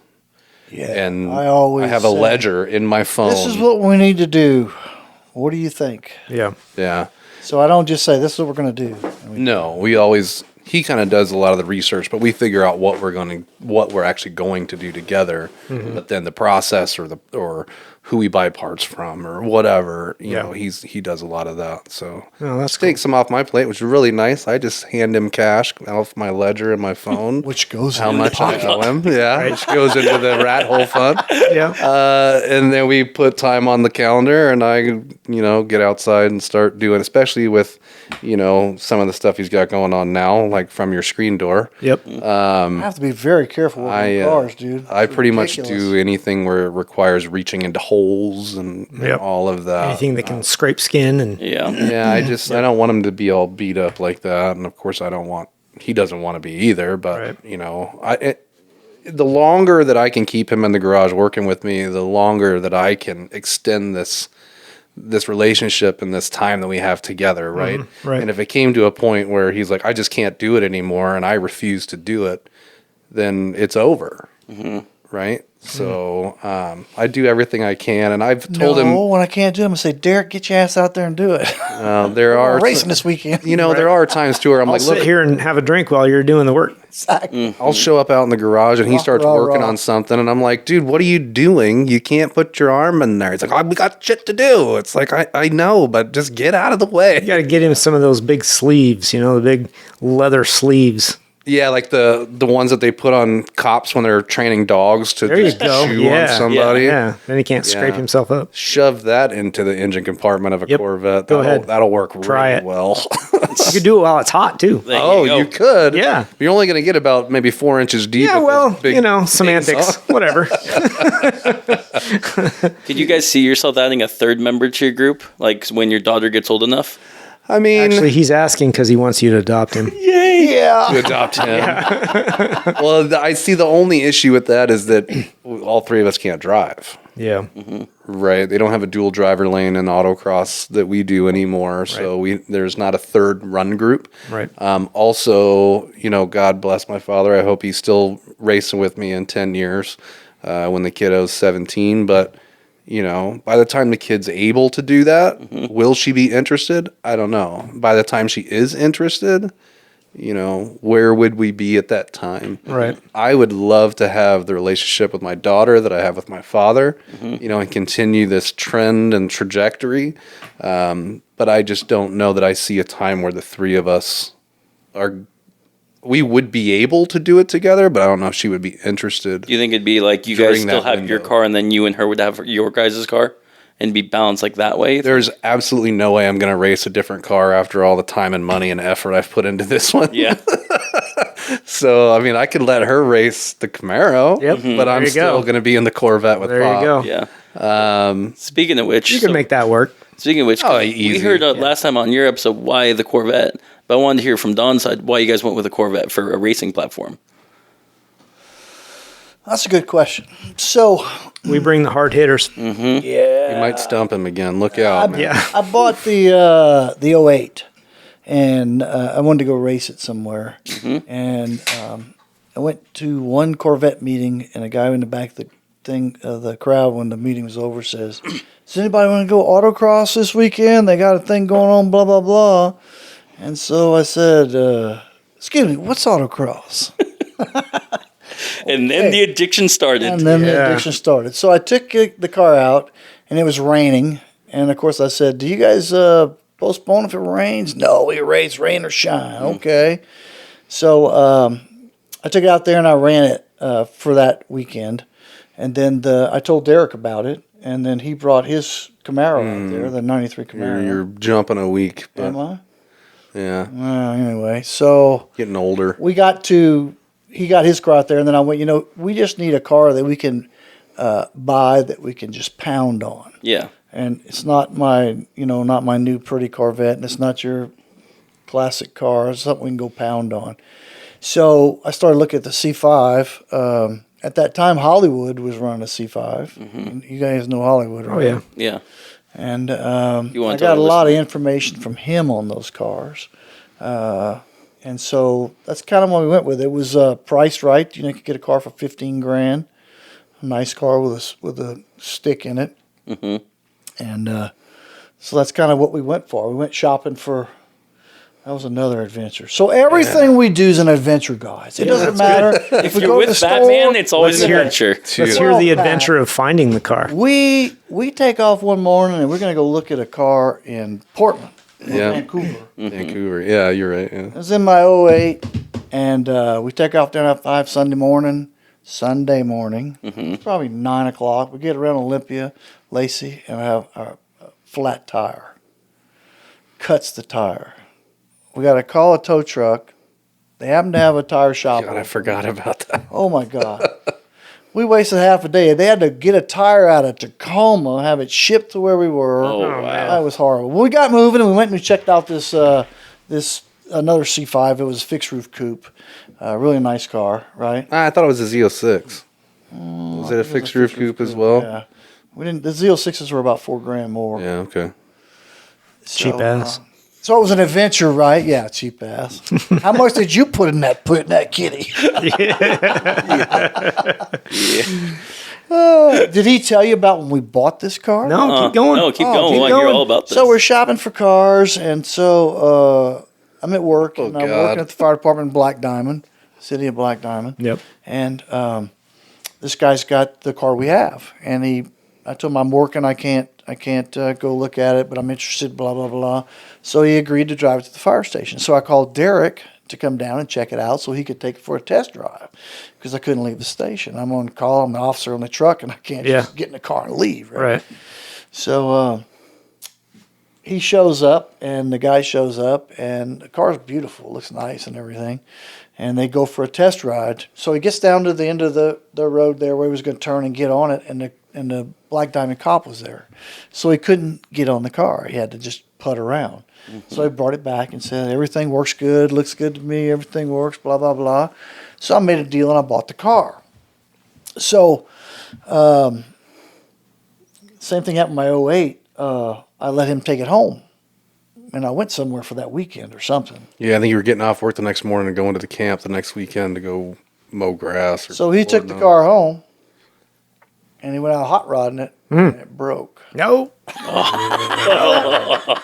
Yeah, that was fun. Yeah, I didn't even drove the car yet. Yeah. Hey, that new car that you got's kind of a piece of shit. Let's see, I drove it to work a couple of days, and then... well, so what happened is I took my wife out to dinner, and on the way home, I was like, well, let's just roast these tires and just see what this thing's got.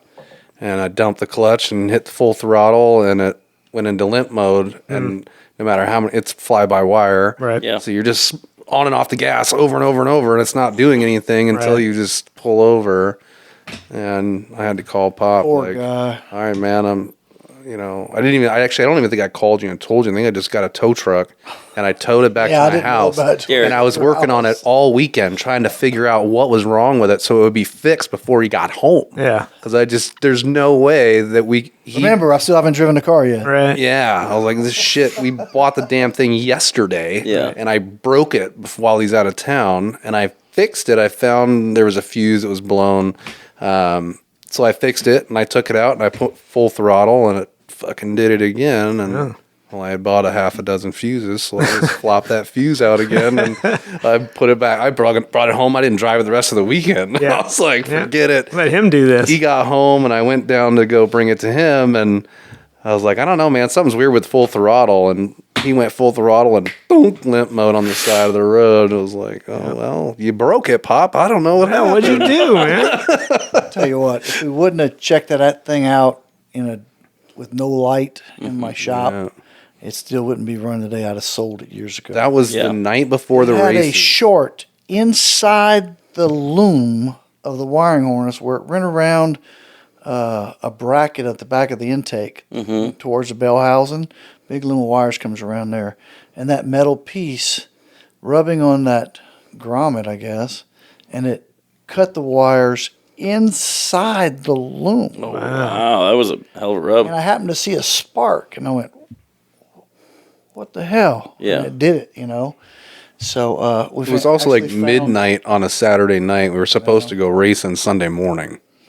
Yeah. We didn't make it. Derek, you're the only person I know who can change a Chevy acronym to "Found on the Road Dead."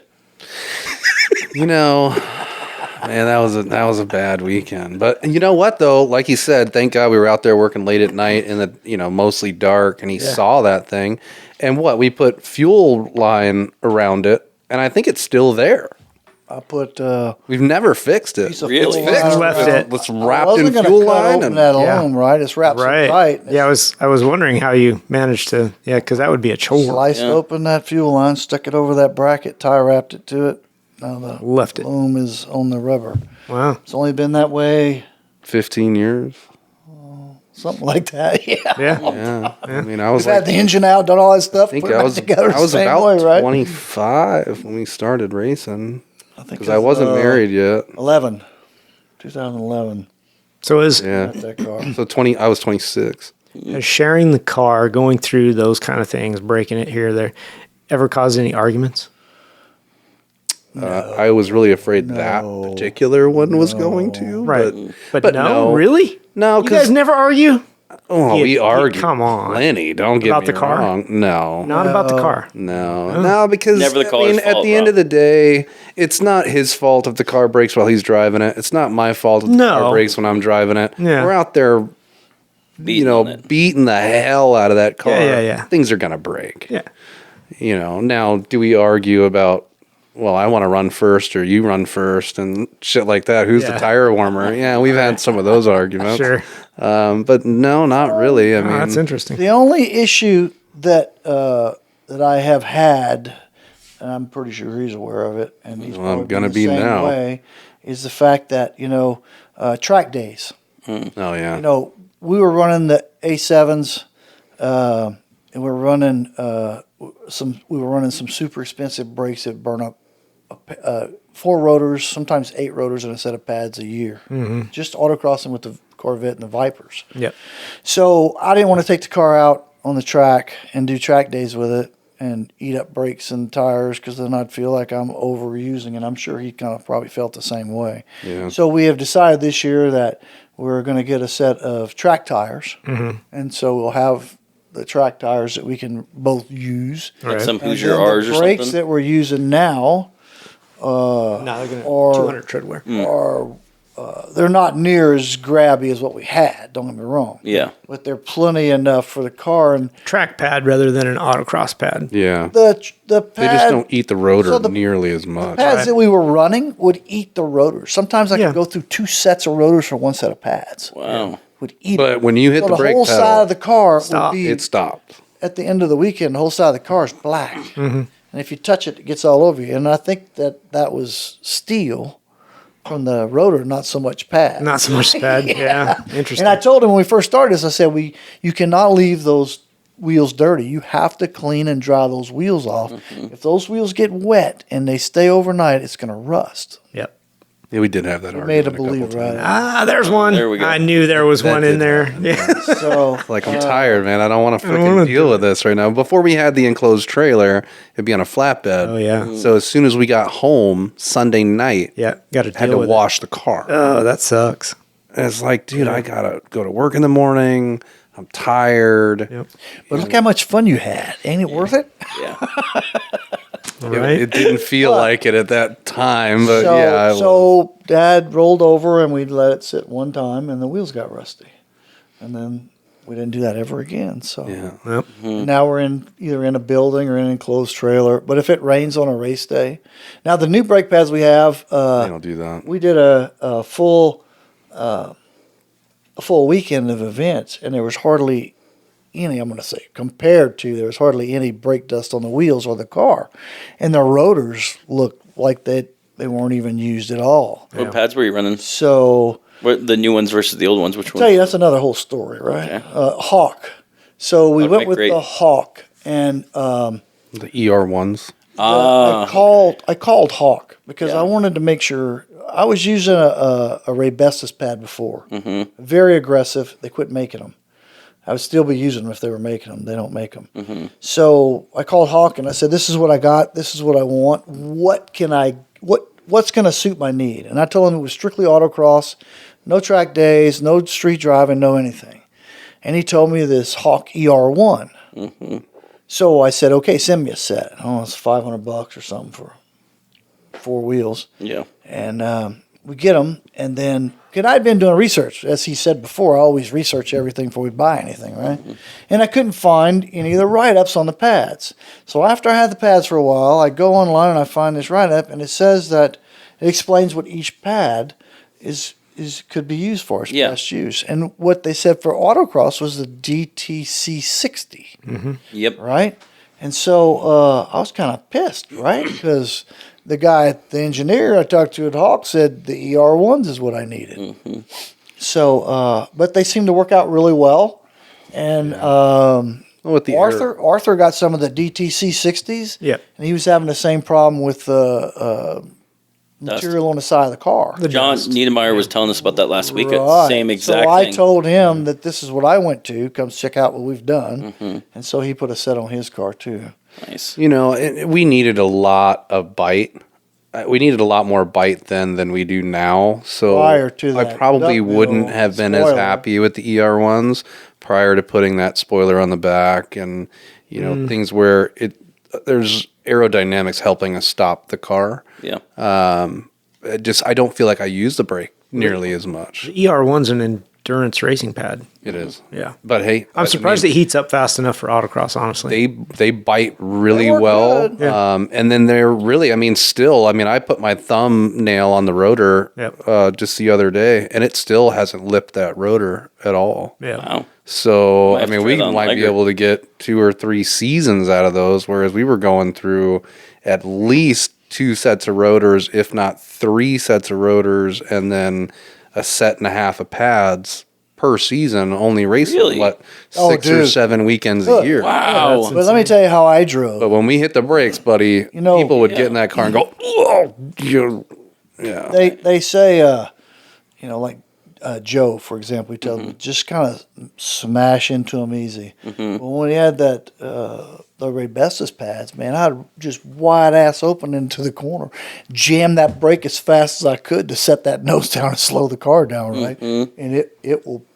Yeah. Those Rebestis pads would stop on a heartbeat. And especially before we did the engine work too. I mean, if you let off the gas at all, you're losing so much time. Yeah. So to be able to stay on the accelerator as long as possible and just, hit the brake, we're really only doing that for the turnarounds, right? You're not cranking the brake for a Chicago box or a bus stop or L boxes or any of that. Just for the ends. Just for the turnarounds. And it's like I needed to be on the gas as long as freaking possible to be even semi-competitive. Yeah. So we had, about 250 horsepower at the wheel or something? It was pretty bad. Is that what you guys had It's beforehand? like 340 at the cranks. No way. And we did do a dyno at the Mustang shop before we did the engine work just to kind of get our baseline. Yeah. And I don't remember what it was. I'm don't sure you either. still have the paperwork, but I don't know. we went up well over, I don't know, We gained 100 horsepower. We gained over 100 horsepower. over 100 horsepower at the wheel. Yeah. Yeah. We went from that 250, 60, whatever it was, Well, it had to to be 416. It had to be more than that because we're at 4. And just so our listeners know, you guys swapped in the Z06 engine in there, correct? So the only difference in the Z06 LS6 engine is the thickness of the block. Okay. So the LS1, LS6, basically the same engine. Okay. The LS6 like has more 40 meat to it, 40 so you horsepower. can more Bore. power to it, right? Not go to It had a different Chargers or whatever. It had a different oil pan too, if I'm not mistaken. No, it has the same. It has a different cam and different heads. It has the same intake, same throttle body, same injectors, everything. So it went from 340 to 4. Well, probably close to 5. 405 or something was what the Z06 was. I think 405. 505, wasn't it? Or no, that was the That's the C6. C6. So it was like 450. 4 something. Yeah. It's got more than that now. So all those parts are interchangeable. What I found what was kind of cool is, I've been a small block Chevrolet guy for years. And then after I got this LS, man, I threw all that crap away. I sold every small block Chevrolet part, block heads, Worst cranks. timing ever. For I me to know. get a Well, I car. was like, I'm done with this. Yeah. These LS motors are the shit, man. I mean, you can reuse the gaskets on them. They don't leak. You go LS Fest. The LS is the way to go. Anyway. I lost train of thought there. Yeah, that's all right. So for your guys' race weekends, you have any kind of pre-check list you go through, make sure the car is ready on a, Clutch. I was going to say fluid, weekly basis, but really it's just for the or race monthly, weekend. Yeah. I wish it was weekly. I really do. I really wish It we could used to go be and run that every way. I mean, weekend or every technically, other there's Well, there always is an autocross stuff. every There is. We weekend. just haven't been able to go take Well, when we advantage first of started, we were going 3 weekends a month. it. My wife loved that. Yeah, and then I got That married. gets to be the problem. And then I had a daughter, Yeah. you know, and money problems and all that kind of comes along with that, right? But So you're Right. saying I need to stay single? Yes. I don't know how many times know I've what, told though? you, Grant, that yeah, I've told you that Yes. lots of times. Or wait for the perfect one that checks all the car boxes. Yeah. Maybe not all of your wish list. Yeah, but that's a pretty long the one. requirements on the other side. If you say car and she rolls her eyes, That's not that's a the red one. flag. But if Yeah. she says Jurassic Park, then green flag, right? Only if she's into Jurassic Park Jeeps. There you go. Because then she's into cars. Okay, we've done the JP Yep, thing. there it Move is. on. There it is. I had a conversation about that with somebody today. What'd they say? That should never ever happen again. Oh, okay. Yeah. So next episode. I'm gathering it will be edited. It's probably And we're back. Probably too messy. We're going to have the Untitled Car Project movie series podcast. Yeah. Yeah. Yeah. Oh, Rob's just excited because the new movie comes out next year. Moving on. Could care less. Okay, go ahead. I don't know what you're looking at me for. I don't know what the hell we were talking We were talking about. about being single, checking off boxes. Yeah, I Yeah. finished that. And then we should rewind. What we were talking about was a pre-check, Yes, like a race day pre-check. absolutely. Who does that? PSA. We both do. I will say that it slips my mind occasionally, like to check the clutch fluid, and he's always like, "We got to check clutch fluid," and it's like, "Oh yeah, that's right." So we Is got that a common problem for you? You lose clutch fluid? Or No. No, it just gets dirty. We bring it in. Yeah. And typically the first thing we do when we unload is we wash it, pull it in the shop, and then we start going over and check it. We pull the wheels off, we check brakes, we check brake wear, we check rotors, we check all of the bolts underneath, make sure nothing's come loose. You know, we had problems with the sway bar end links coming loose or breaking, whatever. That We was check. fun. We do like transmission fluid, rear end fluid once a year, once a season. Yeah. We check the engine oil.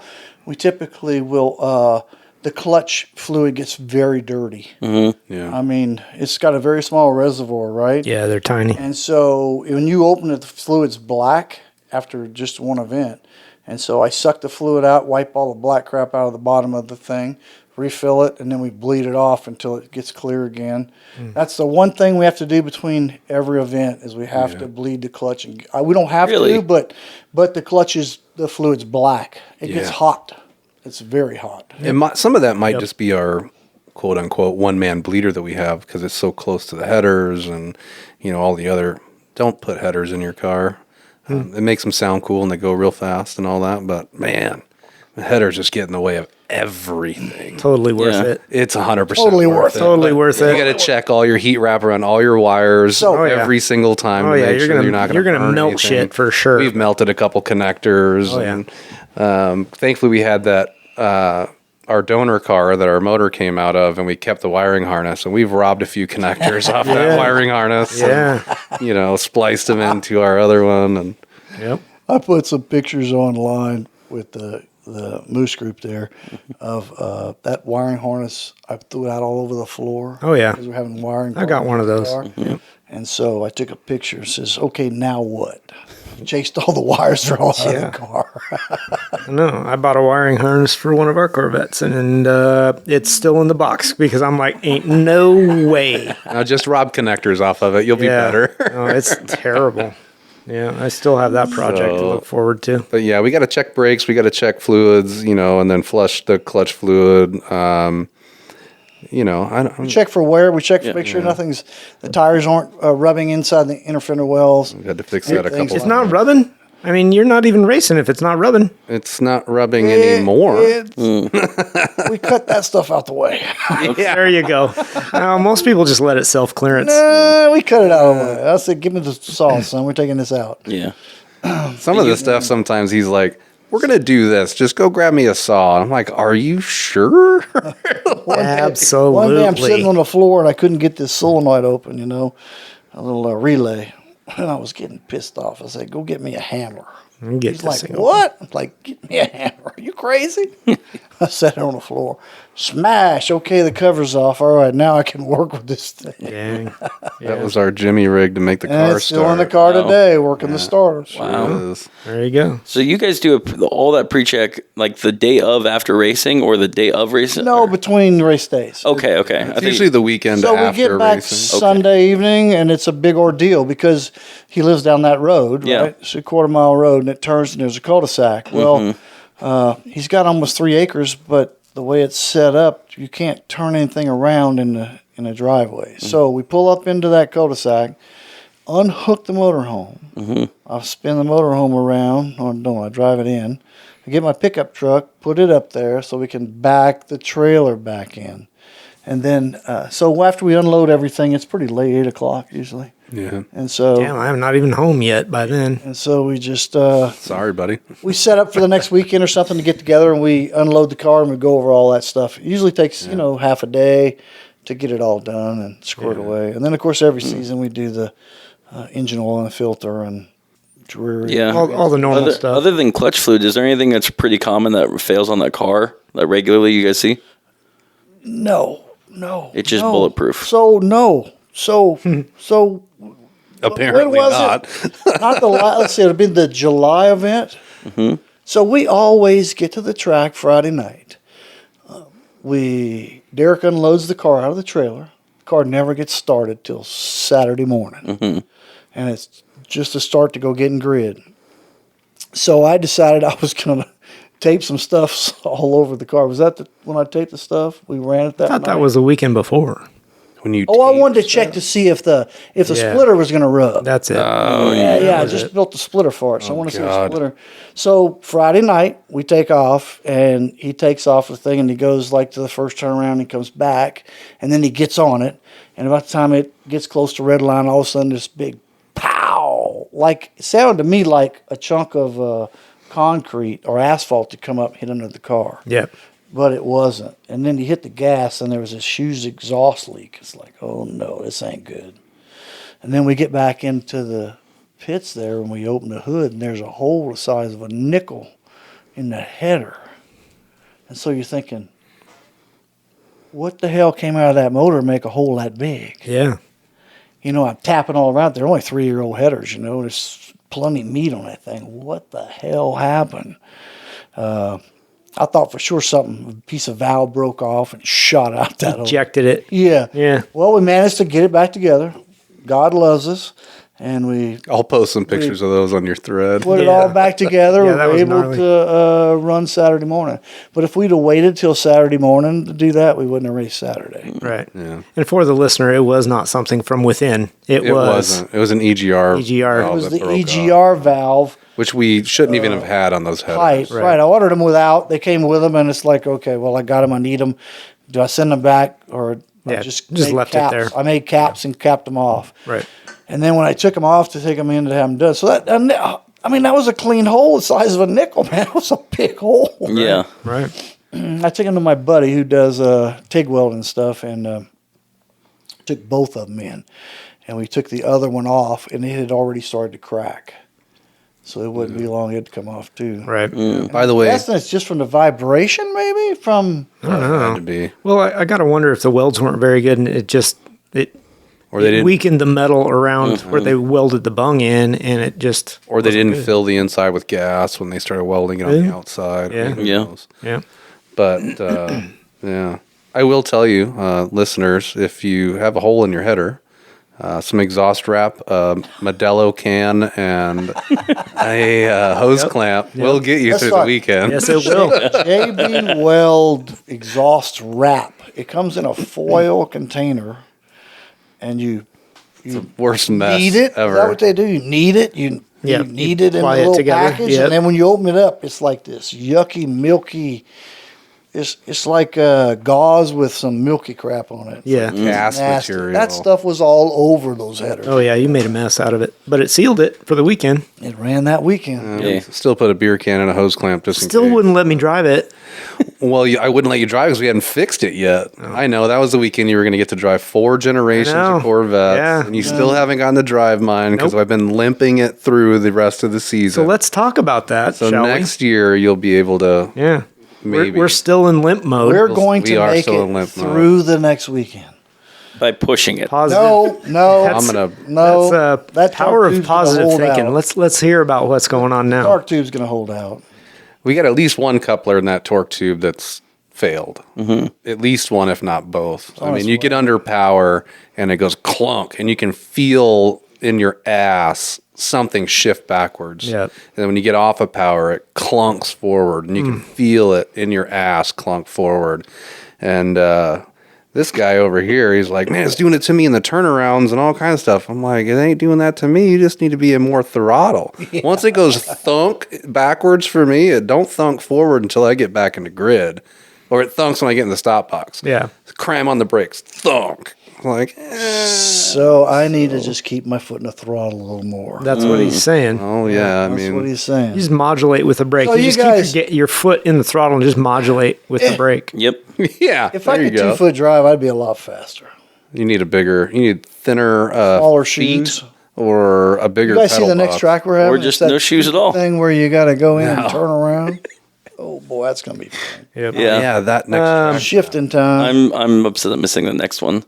Oh, you're not going to be there. You're going to be at that car show, huh? I might be there on Sunday. Maybe. Yeah, okay. Maybe. There's a possibility. All right. Remember, Grant, we stop at about 3 o'clock. That's right. Yeah. So earlier you were talking about So- the motor we put in our car, LS6. Right? Yeah. So we went with the 243 heads. So all the listeners out there, if any of you have a set of 243 heads you want to get rid of, Yeah, I'm a let buyer. me know. I'd like to buy another set of 243 heads. Really? Those things are amazing. Really. All we had done was them CNC port. Yeah. So they have a program that does them, and they work really well. We decked them too, a little bit. Decked them, correct. Anyway, so all we did to that thing, and then was the cam headers and Lifters, tune. springs. we did a lift. We did the Johnson lifters, not the eBay Johnson lifters, the true Johnson lifters. Yeah. Very expensive. Made in USA. Did you guys do a tune to your car or just ECU swap it, or how'd that go? Yeah, we had to tune it. Yeah. I mean, once we got it Wiggle together, my nose, and it just fired right up and drove Where'd you away. go to get it tuned? Bewitched Wong down in That thing ran so Vancouver. bad. We had a hard time getting it on a trailer. It ran so bad. It was Yeah. ridiculous how bad it ran. God bless you, Derek. Thank you. So Wong, we took it to him, which some people like, some people don't. Kind of like Derek and I. They either love us or they hate us. And we got there in the morning, and it was with COVID. COVID had just happened. And I called him, and he said, I don't know if I'm supposed to open. I'm like, yeah, man, open. I'm going to come down there, come in and do it. Well, I'm supposed to not, and I start my ski lesson stuff or whatever he does. He's a ski instructor or something in the winter months. He does something with skiing. Oh, I know that. So I convinced him to stay and come back and meet us that morning. So we drove down there that day, and we got there before he opened. And I think it was like $550 or something for a tune is what he was. I don't remember. Really? The That's place not in bad. Tacoma wanted like $975 Yeah. for 3 pulls. Wow. This guy, we brought it in there. He hooked it up, set it up, and he made a pull, and he did some adjustment, made a pull, just and over and over and over. Mm-hmm. And there was something he wasn't happy with. So we added octane booster, yeah? and spark plugs. Change those spark And then we pulled the plugs out and changed the plugs. Yeah. And The hotter plugs he or what? spent, I think one notch higher. Okay. He spent the entire day Oh, really? pulling on that thing. I mean, we went through the tank of gas. Damn. Yeah, we left. And, I don't know how many pulls he did, but it was Like he was just going down that rabbit hole. 20. Oh man, He said, "There's one thing in there I can't find. It's a little glitch, right?" And he said, "I I'm going to keep looking for it. And then you're like thinking, We spent wires behind engine. 8 hours. 8 hours there Yeah. with him Yeah. pulling it. All I know is that we were done and it And was he running charged amazing. us for the plugs, for the additive, and the tune. Mm-hmm. None of his time. He did half the plugs, and he'd done them all if I'd have let him, I guess. All I know is it was running amazing on that dyno, and then we pulled it out, and I was driving it back to the trailer, and it started stuttering, and And you're like, I'm oh. like, Again. what the hell's going on? And it died. He pulled an entire tank of fuel. Yeah. That's how many pulls he did on that. Yeah. Yeah, wow. Yeah, it was It, pretty it amazing. shows it's paid. I mean, it's the car runs excellent. Yeah. I love it. Every time you get up to start and Jim's there, he goes, "Oh, that thing's running rich, man." I go, "Yeah, I know, Jim. It's running rich. That's how the tuner said it. It's running just It's fine. running rich. I Running know, just Jim." fine. He's like, I hate Running standing rich. behind it in the grid. I'm like, yeah, well, go stand by one of them race fuel cars. It, doesn't smell any different. So it worked out really well. I mean, I was very pleased. I think that anybody that's looking to build a car like that, LS is the way to go. And don't try to reinvent the wheel. Someone's already done it. So follow their lead and put together something that works. Well, next time it'll be Niedermeyer. Yeah. He'll be doing it for us. Thanks, John. You don't know it yet, but Yeah, right? Do you guys have to put octane booster in your car at every tank then? No. Or it's just for that? He did it during that tune. You know Okay. what he did though? He pulled the plugs after and he goes, they were orange. And he goes, "What are you running that fuel?" Well, I go, "Nothing, man. No ethanol, 92 octane." You must have put something in there. I go, "I think you just poured some in the gas tank a little while ago." "Oh yeah, that's right." Jeez. Yeah. Yeah. That's fine. it's a Yeah. fun experience. Yeah. So we got lucky. What He is that? showed up that What's that day. stuff? He did it, and he didn't open again after that for the COVID thing. So Yeah. Yeah, you did. we got real lucky. So what's the plan for the car this winter? That's some mod projects because you guys do one like every year. Transmission. Is it? Yeah. So Besides the torque tube, we've got a Well, that's a repair. right? Yeah. That's got to happen. Yeah. But we're going to do a Z06 transmission. we got two transmissions. We got a fully Z06 rebuild. and we got the one that came out of the car. What's the difference on the Z06 versus the standard one? Gearing. Yeah. Yeah. First through fourth are different. Yep. Fourth is the same because it's still 1-to-1, isn't it? Yeah. Fourth. Yes, Fourth is still yes. 1-to-1. 1, 2, and 3 are 1, 2, and different. 3 are different. Because those are transaxles. So it's pretty amazing though. So I can buy the parts. If all I do is I don't have to change any gearing in it, it's going to cost close to $1,000 for the parts. And they want, $3,000-4,000 for a built one. So if we have to buy any other hard parts, of course it'll be more expensive. Right. But we're going to go through and do two of them. We're going to do the Z06 and then the standard one. And the plan is to put the Z06 one in. So it's kind of been a toss-up. You guys are out there. You watch us run. From time to time, we'll hit the rev limiter. Yep. And you don't stay on it very long. If we get those same type tracks again and we're running the Z06 gearing, we're going to be shifting into third gear. Yeah, but then you also then you're slower to getting up there. Like I was No, you're running not. in We the. have more be shit faster to get getting out of there. the hole. That's the purpose of that, is getting out of the hole quicker. So, like so we in- turn a corner in second gear and we got a lower gearing, we're going to come out of there a lot quicker than where our RPMs are going to be up higher. Yeah, but they said you hit red limit though. With the stock at the transmission. top end in second gear, so we'll be shifting into third on a real high speed section. Oh, okay. Now I see what you're saying. Coming out of the hole in second gear. Telling it's me a you don't dog. shift into third now? I mean, it does happen, but I don't like to do it because What's the second gear for transmission you doesn't guys? go into second very well. That's What- been a struggle we've had with that car since. What's your speed on second? It's second gear. I don't know, man. How often do you look at your about speedometer? 80. I know what I hit in second gear. About 80. Okay, I'm at 78 to 80, it bounces off the rev. I'm a 92. Yeah, Z06 gearing. Okay, so Wow. let's back up. Stop. you have a TR60. Rear wheel horsepower. No, No, I do. Rear wheel you horsepower. do. Where are you? 530. So you got 115 more than I got. So you lower RPM, you can pull out of it easier. Yeah. What's your point? you're getting up and going faster, so you're can actually come out of the getting hole to quicker let I'm than off. we saying can your because top of- speed in second gear. Yeah. Yeah. It doesn't matter how quick you get there. Sure. Kind of does, though, doesn't it, though? No. I'll get there eventually. What I'm saying is your top speed currently is 80 something miles an hour. A Z06 transmission gets you to 92.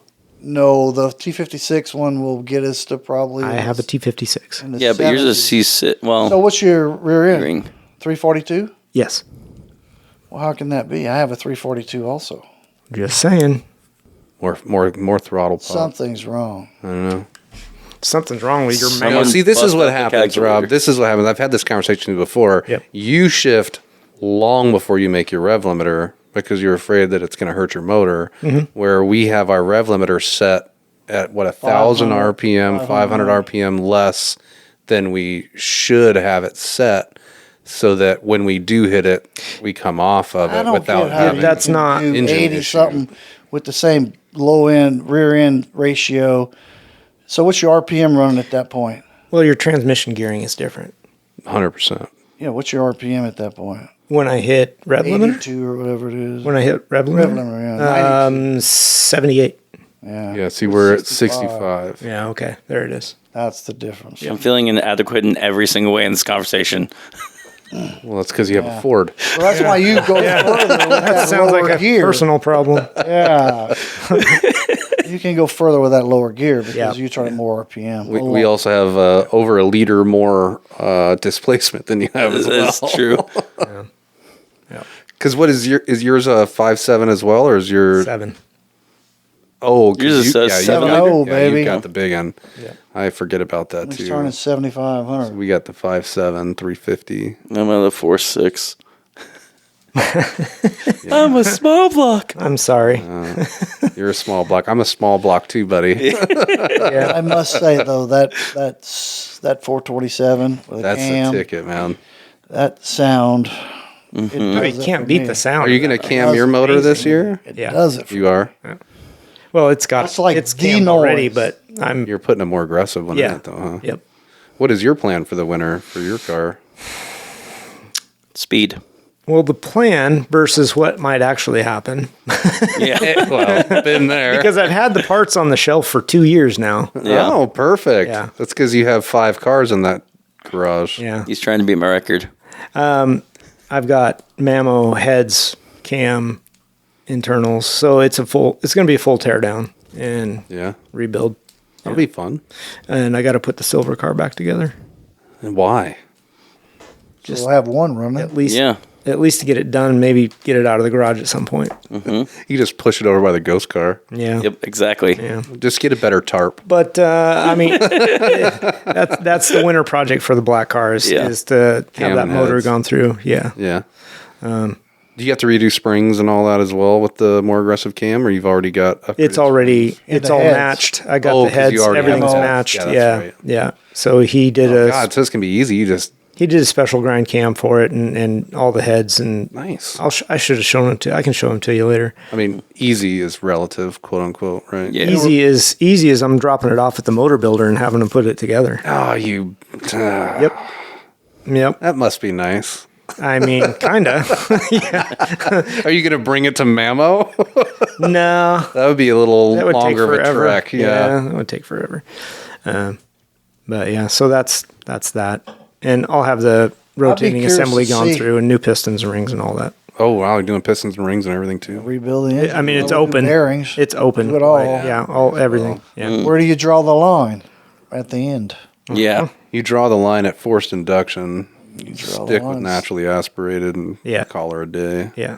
So that's the So rebuild. I'm curious for that about the Mammo heads if they're all they're up to be that are spoke up. Well, I guess we So gonna you'll find out. Find out. right? Yep. I worked with him when I for a beat while. you We next season, we we'll almost find went out. that way when we were building that engine, but budget. We've been budget racing since the beginning. We're still budget racing, so they were just out of reach. Yep. Yeah. It was going to be another $1,500 just for the heads and 1,500. what That's cheap. more than what we were spending already. No, just to buy Is that all? That was to buy the head, not to do Dude, any we work. spent Gotcha. about 12 grand on shit stuff. Yeah. And Why even back again- out of it? Again, we're budget racers, right? Yeah, everybody's budget's a little So different. our Yeah. budget was like really low. Yeah. And What do they call that? Balling on a budget. So we didn't do the Mamo heads. Yeah. He swore by them. I mean, honestly, $1,500 is not that big a delta. I would have gone for it. But again, that's just to buy the heads, not to have any of the work Machine done. work None in the of the cam. valves or springs. It was just Really, it wasn't I a could full buy, set, huh? I could buy 243 heads for this price. I mean, or I'm not could going to buy- tell you how much I paid for mine. Yeah, So. well, you could, but we'll do it off air. Yeah. We don't want everybody to know what your budget is. Oof. about $3,000 for a set of heads or something like that for the small LS. For the ones you got? Gotcha. Okay. So yeah, nice guy. Mamo's a nice guy. Yeah.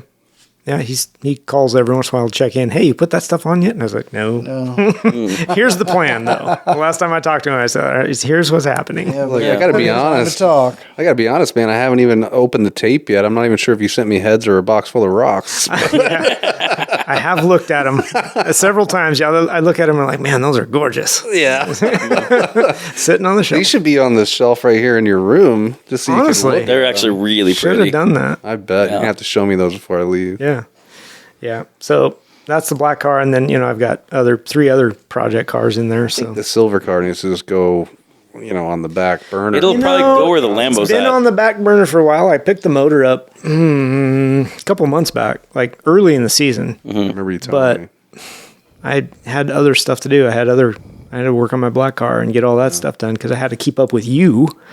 So there was amazing? that project. Well, And you beat me the last couple Tell you of what, them, I so did. You talk about a happy won't happen papa. again.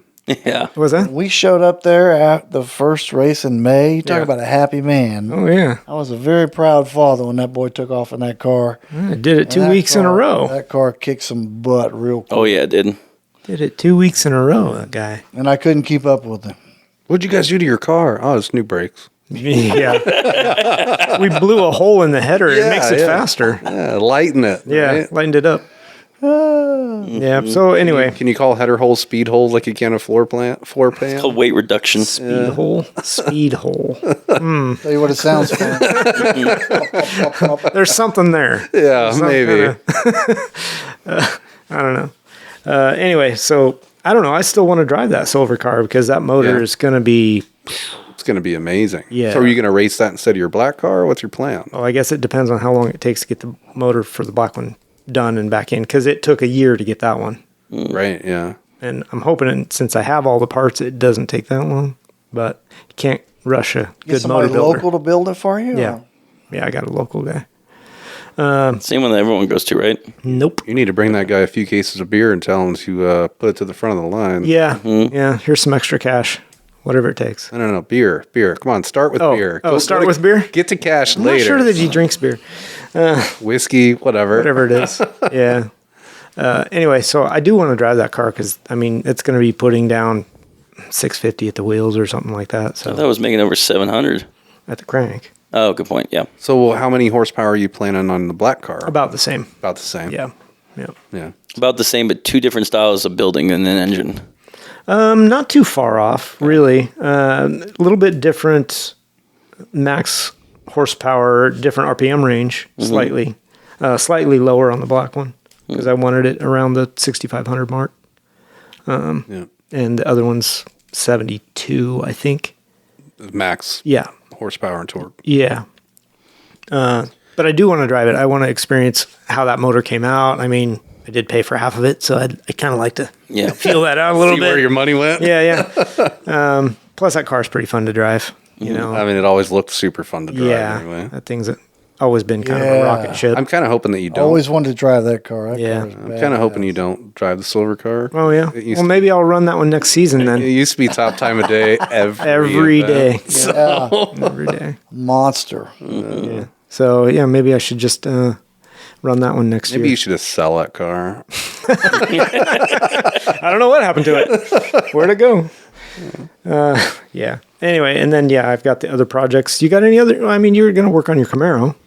Ooh, let's talk about that. Oh, which Yay. one? I want to talk about the one you're having issues with. Okay, so my 93. Yeah, we kind of That's the Gen 4, right? the Gen 4. It's the first year of the Gen 4. Okay. It Formula is package.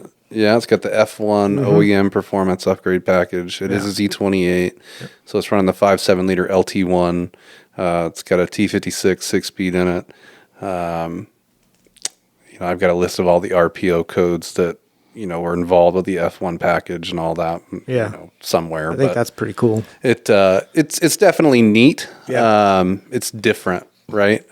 So I kind of went through this a little bit on the last podcast that I was on with you guys, the story behind it and kind of all of that. But it's been sitting for a while, money issues, different things. And then really, I got the Harley. So it was like, shit, it's a sunny, beautiful day. Nobody's going to come ride with me anyway, so I'll just take the Harley instead, right? Right. So it's been sitting, and I knew that it needed a coolant system flush. You just open up the radiator cap, and you're like, that's probably not great. That's the wrong color. Yeah. Then you start thinking like, oh, wait, GM runs that orange coolant. Right. That didn't start that early. That's not Dex cool. What is this? I don't think that's Dex cool. Yeah. So it started out as a simple radiator flush, cooling system flush. I'm just going to shove a hose on the top of it and let her run, right? Yep. Fire the car up, open the petcock in the bottom, and just, whatever happens. Good plan. Yeah, so did some of that and then took it for a test drive, just distilled water in it. I don't want to spend a bunch of money on coolant until I know it's working right. Sure. And obviously it didn't. It did not. Right? It failed. So thermostat Failed the sticking, all that kind of, crap. And I took that thermostat out and, it looked like it had been at the bottom of the fucking ocean. Had barnacles on it? It was definitely in good shape. Yeah. So once I took it out, since maybe I wasn't actually flushing all that stuff out of there, right? You put some of that detergent in there. So I just left the thermostat out of it. Just kind of let it run through there, trying to get everything kind of cleaned out as best I can within the block and the heads and all of that. It was not working quite the way I wanted, right? And I'm sitting there letting it run, and I'm flushing everything out again, trying to get all that crap out, and I hear this new humming noise coming from the engine bay that I hadn't heard before. Oh. I'm like, this is interesting, and I'm looking at it, and I'm like, man, it's got to be coming out of that water pump. And I've had the car for, 18 years. Mm-hmm. I guess I just never really paid that much attention to under the hood other than, wow, it's really clean. Change the oil, check the oil. I think I did a starter on it at one time. I've changed a couple batteries, but really I haven't really done anything to it. So once I realized that, I think that's that water pump humming, there's no belt. I'm like, what the hell? This is kind of odd. There's no belt for this water pump. Oh. And then I see this big red wire coming in, going behind. So the water pump, hooks up on two sides, right? And it's got the pump in the middle. Yeah. And it hooks into so this big red wire, like a spark plug wire, is coming between them and going inside. I'm like, is this an electric water pump or what the hell's going on? So I'm trying to wrap my head around all of this. The LT one has this weird OptiSpark distributor thing, which I can get into later, but that's where the red wire was coming from. Okay. Mm-hmm. So what it turns out, I took it off. There's a freaking camshaft on the back of that thing. Yep. And it's got a collar that goes over the gears, and then the camshaft itself actually pokes through the timing chain cover. Really? Never heard of such a thing. He called me and I'm like, it's a small block Chevrolet. Yeah, what? Yeah. Pull the bolts off, pull it off. So the camshaft actually comes through the water or through the timing cover, and it has a sleeve that grabs all the splines, and then the water pump slides into that sleeve with splines. So as the camshaft turns, it turns the water pump. Oh my gosh. It's not belt driven. Yeah, it's camshaft driven. Cam driven. So when you're at idle, the water pump does not move flows slower. Right. And then as you increase RPM, it increases RPM. Yeah. Brilliant engineering. Right. Mm-hmm. So after I got it off of there, I found that OptiSpark, and everything I read everywhere forever when I was looking at, I got to flush this thing. I've been talking about flushing this damn cooling system for like 2 years. Yeah. I let it go way too long. Right. Mm-hmm. They're like, don't get the OptiSpark wet. Oh. If it gets wet, it won't work. And as I'm pulling this thing off, I'm like, this son of a bitch is behind the water. How do you not get it wet? It like covers the timing chain cover. It covers the whole front of the timing cover. It's going to get wet. It's going to get wet. Got to drain the coolant out first. I drain the coolant out. Okay. Yeah, but you Have can't you get it out of ever the pulled block. a motor that you drain the coolant out of? Yeah. The first thing that happens is you have a freaking Lake Oswego on your shop floor. Yeah. Because you Everything can't that comes get it out of the all block, yeah. right. So anyhow, so that was news, and I opened it, looked at the back of it, and obviously I don't know, I have a half a dozen balls in that ball bearing, and there should be about 15 maybe. Right. I showed you the pictures, and I Yep. put it on the. No, somebody did. Your buddy Jimmy. Yeah, Jimmy posted put it on Yep. your page there on Facebook. Mm-hmm. So yeah, it's just it totally blew my mind. I'd never seen anything like it before, so I'm doing more and more research on it. And actually, it's kind of a cool design, even though it's odd. Yeah. The reasoning why they did it. So it's a reverse flow. So it actually spins in the opposite direction, so that it shoves water into the heads first and then into the block, instead of going from the block into the heads. water pump to the head. Keeps the heads cooler So first. it's trying to keep the heads cooler where you're actually creating more heat. Right. Yeah. So it's an interesting setup, very alien to me, Well, yeah. and definitely learning as we go. How many cars do they put that on? All of the LT1 motors had that, in as far as I'm aware. So Cadillacs had them in it. Yeah. Corvettes had them in it. Yeah. Yeah, Wow. Camaros. A lot of Anything that had that LT1 motor, apparently that That's the cam, way it it's, works. it's a cam-driven water pump, First for me. which is totally new for So- me. But the other Is- cool thing is there's a plate on the front of that water pump with, I don't know, 6 or 8 bolts on the front. Yeah. You can actually take the front cover off and you can rebuild your water pump. Oh, wow. That's fascinating. So when I get If you home can get a build kit. from the racetrack, oh yeah, I just bought a new freaking water pump. Okay. I was missing half my bearings, so Yeah. I don't think you can Yeah. rebuild that part. I could be wrong, but You can press a I bearing don't in there. want to. I don't want to fuck up my camshaft. So let's just Yep. be Go with the into whole thing. Yeah, just start over. But once we get home from the races next weekend, all my parts show up tomorrow. Gotcha. So I'll be putting it back together. But I mean, I'm curious to take the front cover off of that thing and just, I don't know, pull it apart, look at it, Yep. see what See the what's in internals look like. How do you even mess with this thing?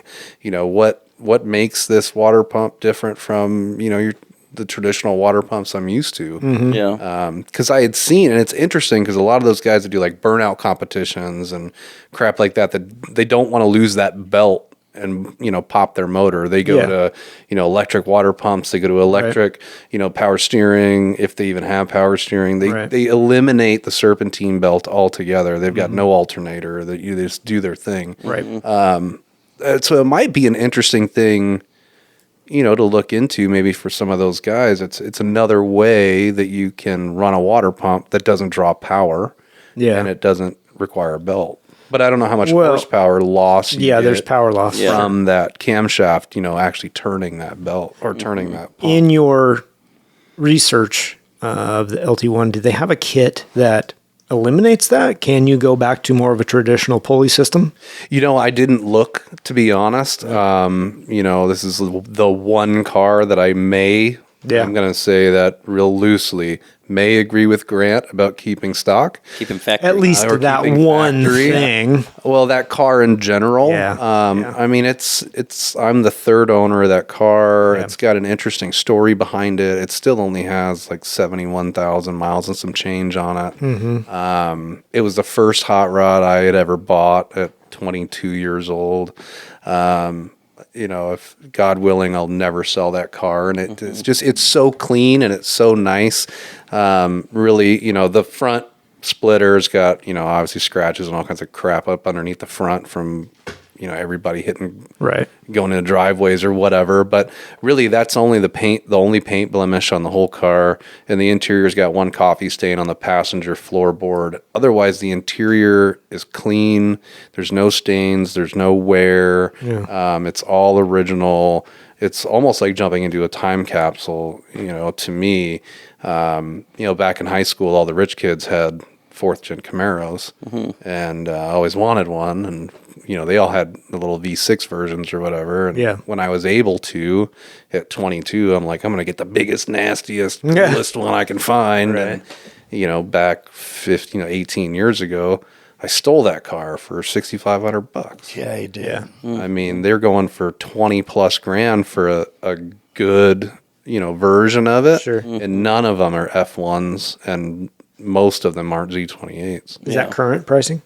Yeah. Yeah. That's what they're 20,000. I going tried to Yeah. talk him out of it when we went to look at the car. Really? Oh, really? because he wanted What was your I reasoning? drove it, You wanted to buy it? and I said, "You don't want Rude. this, son. Dad needs this." That's rude.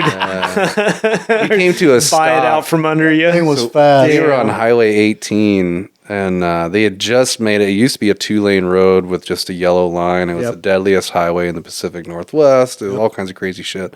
And they had just really opened it up to 4 lanes on either, or 2 lanes on either side with a big median. They actually put in overpasses.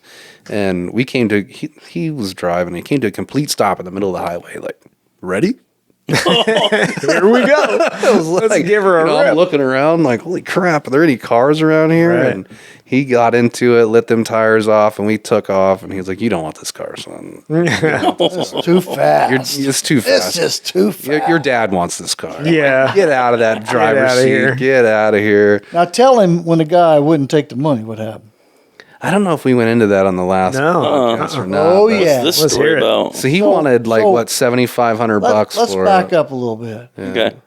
The guy had the car up for sale for a couple of weeks, Yeah. but he was out of touch. Something happened or whatever. So Derek was the first one contacted him. So when he finally gave us the okay to go look, which was a couple of weeks after that Right. came out, we went and looked at it, and he was stuck on that price. And he had many other people in line waiting. Yeah, of course. What was the original asking price? $7,500. Say 5. Okay. And I He asked still him didn't on the realize way, it. I go, "How much you want to give?" He goes, $7,500. I go, "Put $6,500.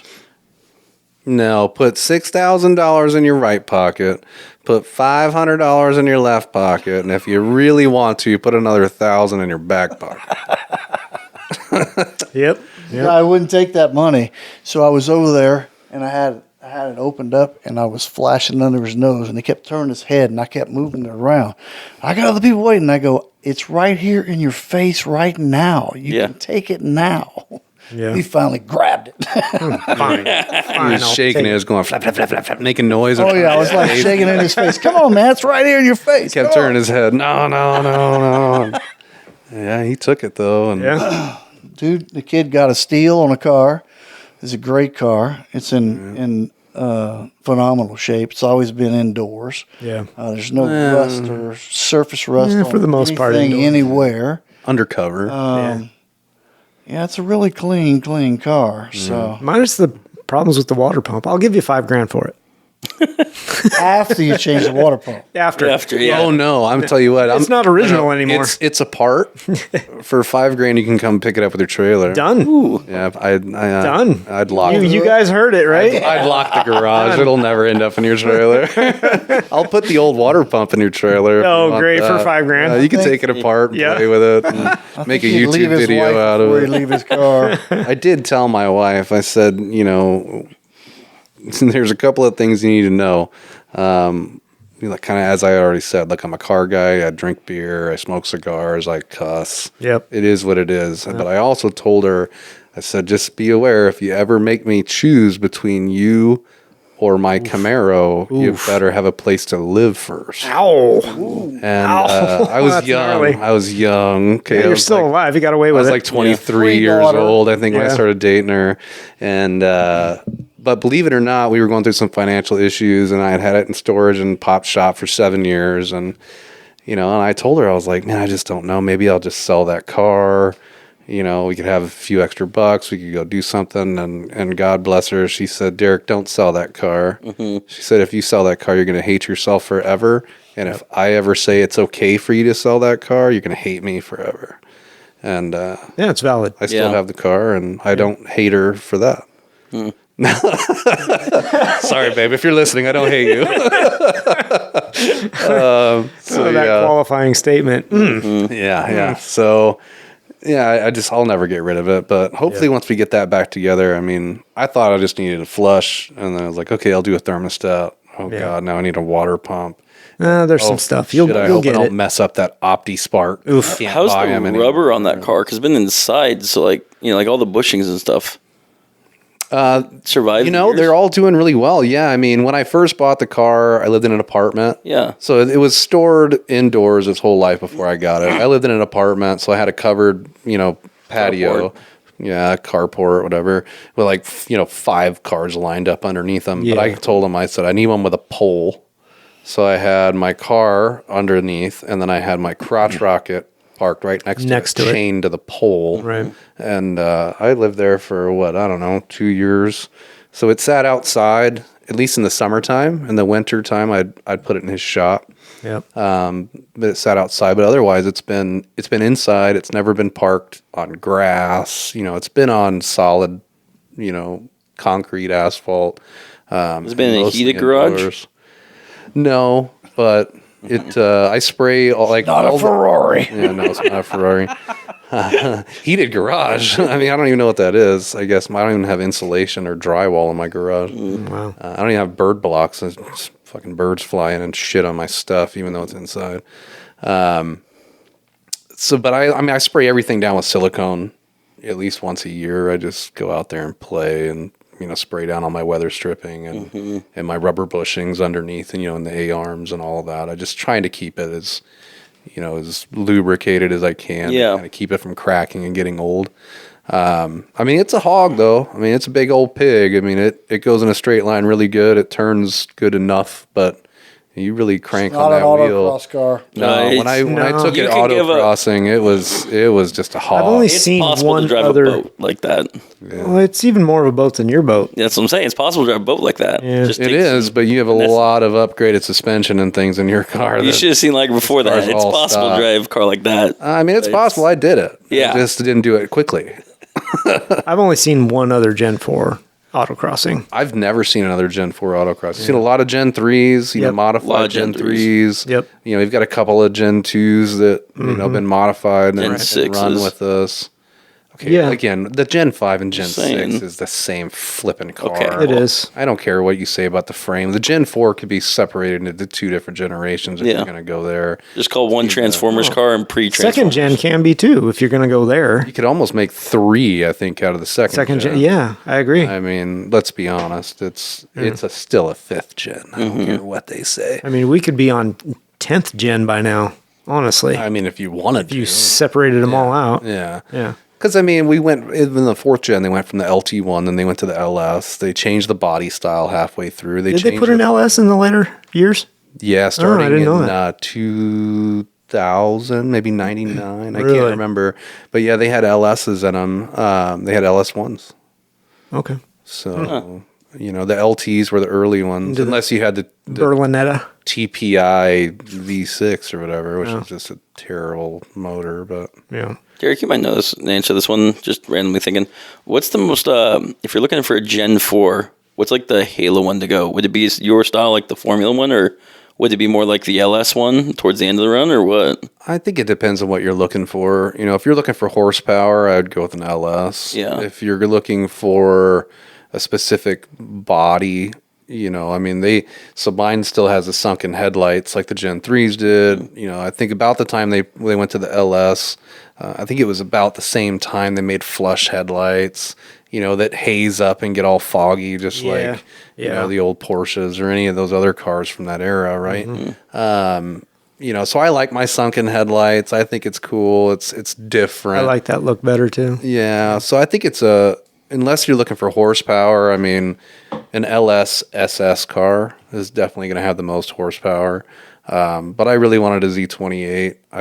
Honestly, I was looking for a Gen 3 IROC Z when I bought that car.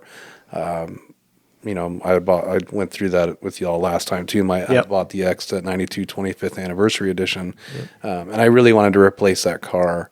But I wanted it to be an IROC.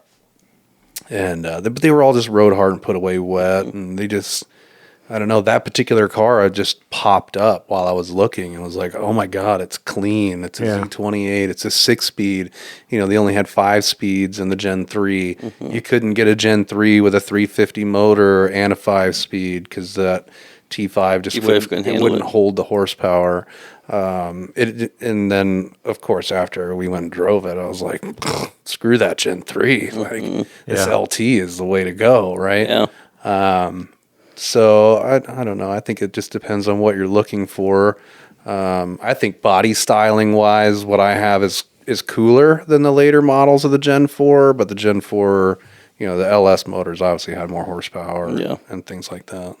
No, I think you've got a good example of the car. Plus, being the F1 and that kind of stuff is a little more special about it. And I had never seen an F1 prior to that car. I mean, I had to research what the hell that even was. Yeah. Mm-hmm. Do you know how many of those they made? I don't, because it was an OEM package. So you can't, or I'm sorry, there was a dealer add-on package. Oh, so you can't really track it. So you can't track it through GM, versus VIN numbers, because it was added at the dealer after it was purchased from the manufacturer. Interesting. Yeah, so I don't know. Right. But it's got the F1 sticker on the front and the back, and I've never seen in person with my own eyes another car that's got those, the sticker package. Yeah. So the owner of the dealership bought that car for himself. That's what, I remember Derek talking about that the last time. Yeah. Yeah, that's pretty interesting. How's the search for the Gen 1 coming? It's non-existent. But I am looking for the Gen 2 still. So am I. Still. I mean, I found, what did I tell you about Pop the other day? I think it was a 74. It was a 74 Z28. And I really wanted that car, but it needed a lot of work. And I just dumped, interest rates are going down. So I just dumped all of my extra money into a CDE. And so it's tied up for the next 17 months. So I guess I'm not buying a car for 17 months. You got to squirrel more money away, man. I mean, or go borrow your dad's. I haven't opened up the safe cookie jar to look and see what's in my rat hole fund, but I'm trying not to, I don't know. We'll see. I'm going to hang out for a while. So Gen 2 then, because we talked about the differences, right? 74, like where's your range? 74 to 78 or 9? It was 79. They put the fiberglass or whatever bumper covers in 80 on. Right. I mean, honestly, I would like one from the 70s. Earlier, the better in my mind. I like the chrome bumpers. You had a 72. I think that's an amazing car. That's the one I'm looking for, 70 to 73. Yeah, and it wasn't that I was looking for that particular one. I'm just looking at all the Gen 2s and just seeing what was available. And it just happened to be in the right place. Now, that 74 Z28, I had a buddy that had one of those. Yeah. That is it's a beast killer of a car. It is. But it needed a lot. It had no motor. It had no transmission. It was a roller. The price was fantastic, but it had no. I've been finding those too of the second gen stuff, the rollers, or some that are like, oh, it's close. It's not terrible, but that's not what I want. Yeah. And it's like, I mean, I already need to buy a freaking 350 and build it to put in the Gen 3. I don't need to have a Gen 2 that I got to buy another freaking 350 for. You're not going to LS it yet. I might LS the Gen 2 if I ever get it, but I really wanted a carbureted car. Yeah. Because I just don't have one. It's kind of like guns to me. I mean, I don't know. You gotta, if you're gonna get another one, I want it to be different than all my others. Sure. So, I really want to keep it carbureted. Yeah. So I want to do a small block Chevrolet with a carburetor, in my Gen 3. But well, you should be able to pick that up pretty cheap. Honestly. I mean, they're not bad. People don't want them. No, I know. As people are pulling them out of cars to put LSs in. Exactly. So I'm just not ready for it yet. Gotcha. I'm still just want to get that car down the road and moving forward. Yeah. And then. You know what's going to happen though? Do that eventually. You're going to find a Gen 2 car. And then when you're not ready for it. I know. That's the way it always happens. There's still an LS1 at my house right now. I keep talking to the old man, telling him it should go into one of my cars. I'm thinking Monte Carlo. Yeah, he's already trying to buy other projects and put it in that instead. Yeah. I keep telling him just to buy a Monte Carlo with an LS in it already. Done, yeah. That'd be the way to go. But well, you want a Monte Carlo with a 454 in it anyway, so find me one. I'd like to have the LS. I give you permission. You can have the LS one. Yeah, thanks. You're welcome. Yeah, I mean, it did come out of my race car after all. Anyhow, Yeah, he's looking for something totally different. I know. LS7. He'll die one day. It'll be mine. Oh, Jesus. Yeah, that's a way to look at it. All right. So in 20 I'll years, be mine. 20 years or so, maybe I'll get my LS1. Been waiting this long, man. right. I'm going to get that And I'll thing. be like, God, now they're on to some other motor. Buy 'em Oh, all yeah, day for long, sure. You know, they're ready. Yeah. I know a guy who's got the ECMs and can tune it and everything. Oh, perfect. Yeah, Niedermeyer. Yeah. Yep. That's our guy. All right. Well, I could talk Camaros for a while, but Yeah. I guess we'll move on. That's up to you, buddy, because I can sit here too. Yeah. I was trying to look up how many of those F1s were made. Yeah. I figured you were working on that. Yeah. Did you come up with anything? I- Fine. Estimate? Is there an estimate? No, Not even that? well, because I saw one number, but I didn't think it was it. It said there was like 50 or 60 cars, but I think it also was a special version of the F1. Oh. You know, in mine, part of the package were stripes, racing stripes, and that was the one thing. There's two things that car, the package included, was the racing stripes, which the guy didn't do, which I'm very happy about. I'm just not a big fan of the racing stripes on majority of vehicles. I like it much better. My car is red, and then at the window, so the A pillar and the B, C pillar up is all black, and it's a coupe. So at that time, they didn't come from the factory with T-tops; they were cut into T-tops. Oh. So it really messed up the Rigidity the of the- rigidity of the yeah. vehicle. So it's a non-T-top car. It's the true split bottom top, two-tone. It doesn't have the stickers. And then the other part was the staggered wheels. Yeah. And he ended up going with Z06 wheels instead that are square, so you can still rotate tires and all of that. And honestly, when you look at those cars, they were made for a square wheel. Yeah. With 18s front and back, or I think they're 17s actually. Yeah. Excuse me. The car sits level. Yeah. So if you went with a higher, rear tire, it's going to rake it. Make it, yeah.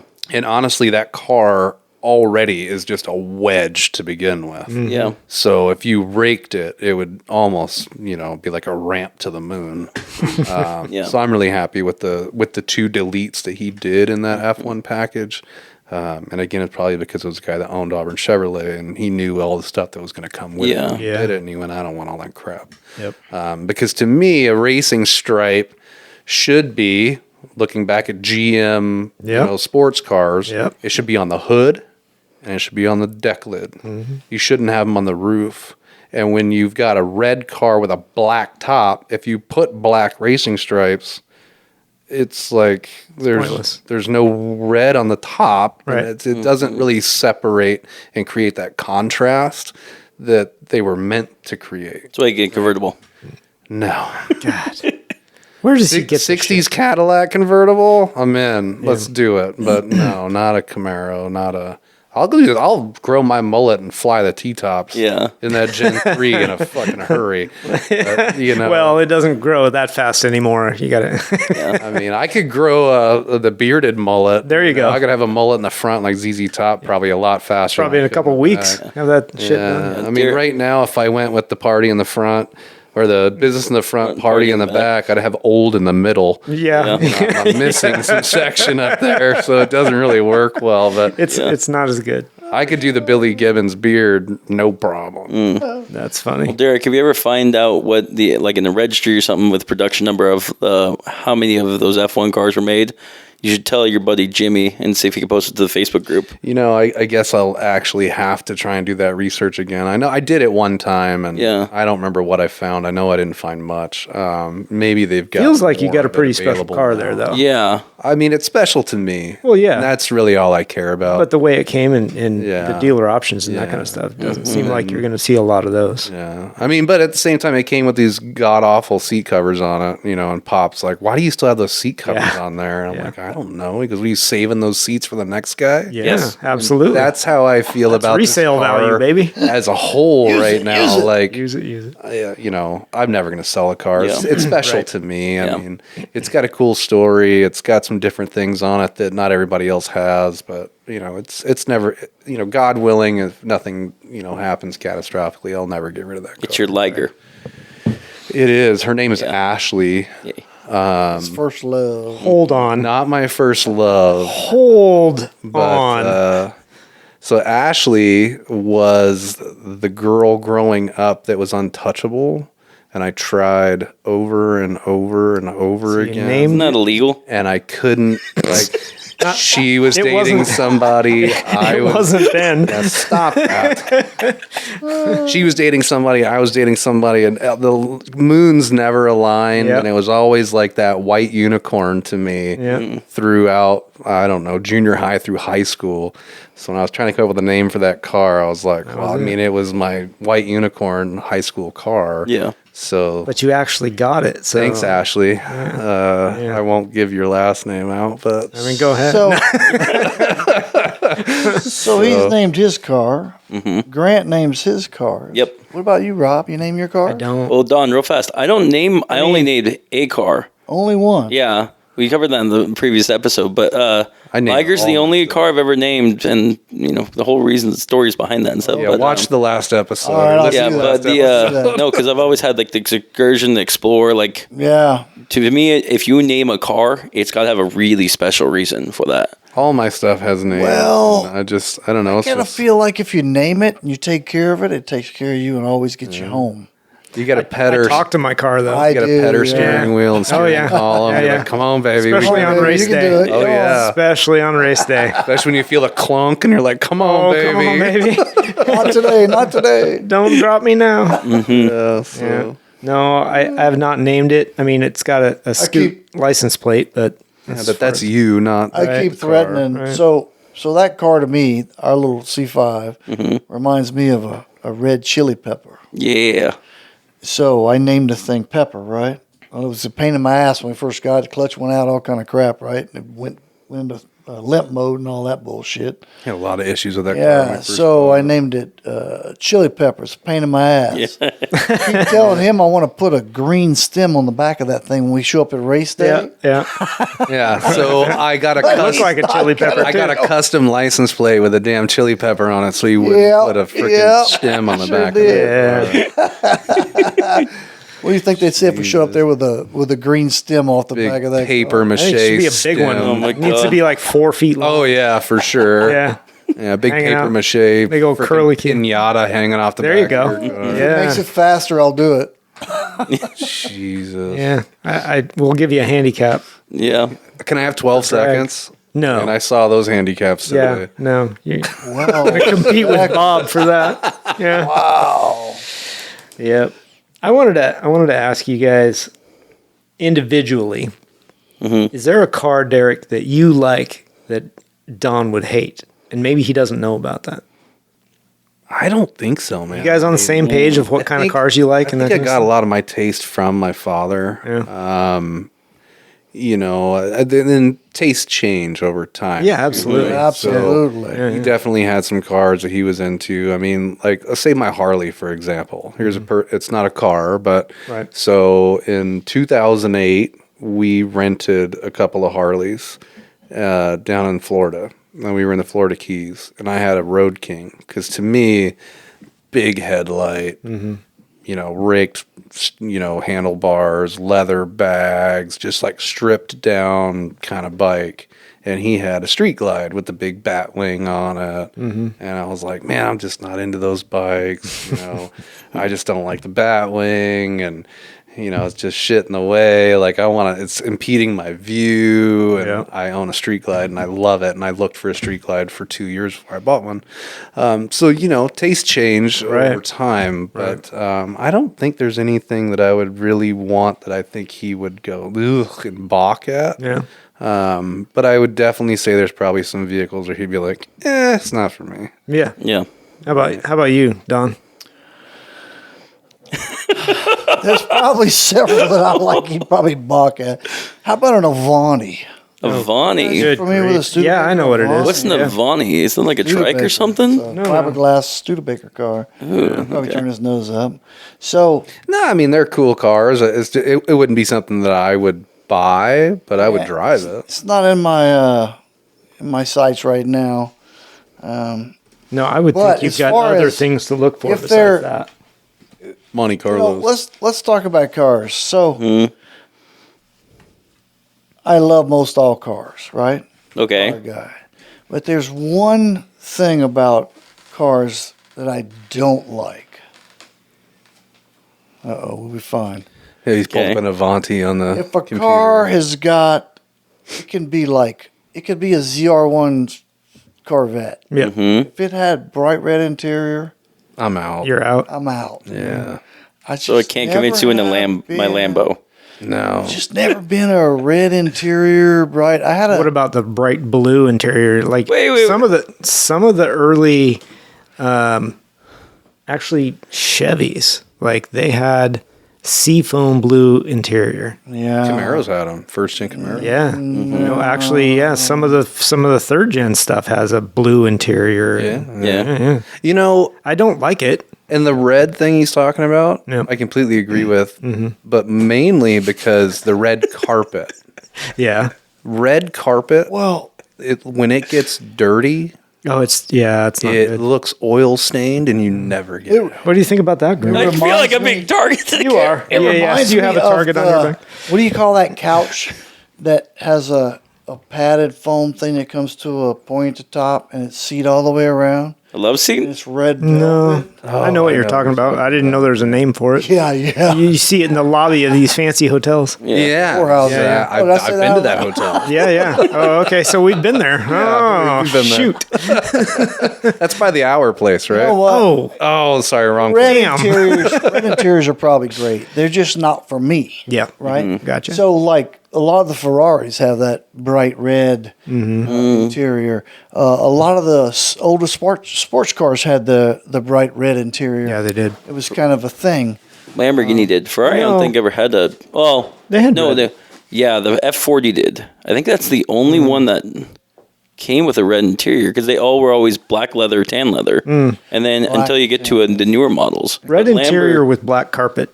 I think pretty good. black Yeah. carpet, black dash with a red seat. Now, Yeah. Well, that's what I have in mind right now. had a, Yeah. I had a 67 Caddy convertible, white with white top, white seats. No. Excuse me, red dash, red carpets. Interesting. That was okay. Yeah. How hard is it to You have keep some a? contrasts that way. How hard is it to keep a white interior clean? By the way, that was one thing I've always tried to figure out. As long as you're not a grease monkey. Well, I know, but like if you well, I guess you're right on that one. If Like, it's white, it's going to be leather too, or It's So leather. at least you can wipe it down. okay, But you can clean it. but I agree. That's man, that's tough. Like, look at those new Teslas where the whole inside is freaking Yeah, white. I couldn't do it. I would. Oh, that's it would what be they are. dirty. You'd have to drive I'm not barefoot. I'm not man. necessarily a grease monkey, but I don't think I could keep it clean. Oh, you don't have to be a grease. I mean, you go sit on a park bench. Yeah, what and I'm then saying. get in your car, and yeah, It's over. Where'd that come from? Damn it! I think what happens to guys like us is no matter what you wear, where you go, you're always going to find something that's going to get you dirty. Oh yeah, for sure. It's like, Yeah, you know, rub up wear against the some side of nice the car or clothes. something. I have no nice clothes. They're all dirty. Yeah, exactly. Yeah, They all got something on them. oh, I Screwing get around that. with I know. I cars. told Pop one day, it was like, when you crawl underneath that car, you know, we're at the racetrack. And I go, dude, I'm in my good jeans. He goes, why'd you wear your good jeans here? I go, because I only got 2 pairs of jeans. Because I didn't think I'd be crawling under a car. I only got 2? Yeah, They're all good. Yeah. Until they're not. until yeah. Right? I don't think you answered the question though. What was the question? The question is: there a car that you like that he does not? I mean, that might be one. That Avante is pretty. I mean, I would not have one of those. It's neat. Really? I think it's a neat Not looking that design. neat. I think that for the most part, we have the same taste in cars. Yeah. I don't know how he feels about the big older Cadillacs and things like that. Okay. You know, I'm a big fan of the old big 77, 78 Lincoln Town cars and stuff Yeah. like that. Those Yeah. monster cars. Okay. With the I'm suicide not sure doors. if he's into that or not. yeah. But yeah. Can I expand on that question then? Yeah. What for both of you guys? Since so your tastes are similar. What about your wives though? If you brought a car home that you think your wife would absolutely hate, and vice versa. What car would that be? Yeah.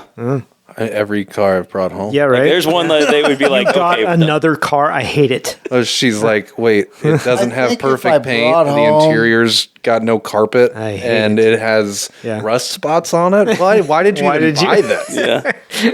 What is this about? Yeah, no. It's taken me a long time. Been married a long time. Yeah. It's taken me a long time to learn this, but I'm finally learning, and my wife's finally coming around a little bit to me buying the cars and things like that. So I took her to look at an El Camino the other day. Okay. Not El Camino, a Monte Carlo. I'm Okay. sorry. I was gonna say, man, She I was getting into excited. it. I know. was So I was into like, it, oh, damn. and she wanted to go check it out, so we did. Yeah. It was a piece of junk. I mean, the guy had done, he had a fresh motor, transmission, 12-bolt rear end, sway bars, tubular A-arms, and all this stuff. Just the works. Buckets, the console, all that. But the car he started with was a rust bucket. So, but yeah, I'm including her now into things like that. But if I came home with like a early 70s Cadillac Eldorado convertible, she'd probably be very unhappy with me. Really? Really? Like, I like those cars. That's a cool car. she would be unhappy because you brought another car home, or because she doesn't like that car. Probably Yeah? a little of both. Yeah. She's not Okay. into big cars. Yeah. She's not into old cars. Although she had a friend whose sister had one of these Monte Carlos with the buckets and setup. And she really thought that was cool when she was a teenager. So, Yeah, well, she's not a teenager anymore. but now she's into it, right? She's changed a She's lot. changed a Bless lot. my mother. I never thought I'd ride a motorcycle with my mom. Oh, yeah. She got her own motorcycle. Wow. I never thought I would, go drive hot rods with my mom. She's got her own freaking hot rod. She's got a nicer hot rod than anybody else I know. That's I was pretty like, cool. this is crazy. But what was that pink Cadillac that Papa gave us when we were in Louisiana that had the little porthole window in the back that she was hiding in the back of that thing, and you ended up driving grandmama's car because she refused to ride in that car. It It was a 70-something he pink bought- Cadillac. My dad used to buy some shit. He bought a Mary Kay car. or Mary something. Kay, yeah. Somebody Mary Kay? with a pink Cadillac. It had a little circular window in the back with a Okay. vinyl top. And she kept hiding behind that window, and she's like, "I'm not riding in this thing while we're here." And I it come across sat in the this- driveway at my grandmother's house for a week. Yeah, And we drove my grandmother's car because she refused to be in that Cadillac. My dad bought cars all his life, and then I've done the same thing, and unfortunately I brought it down to him. But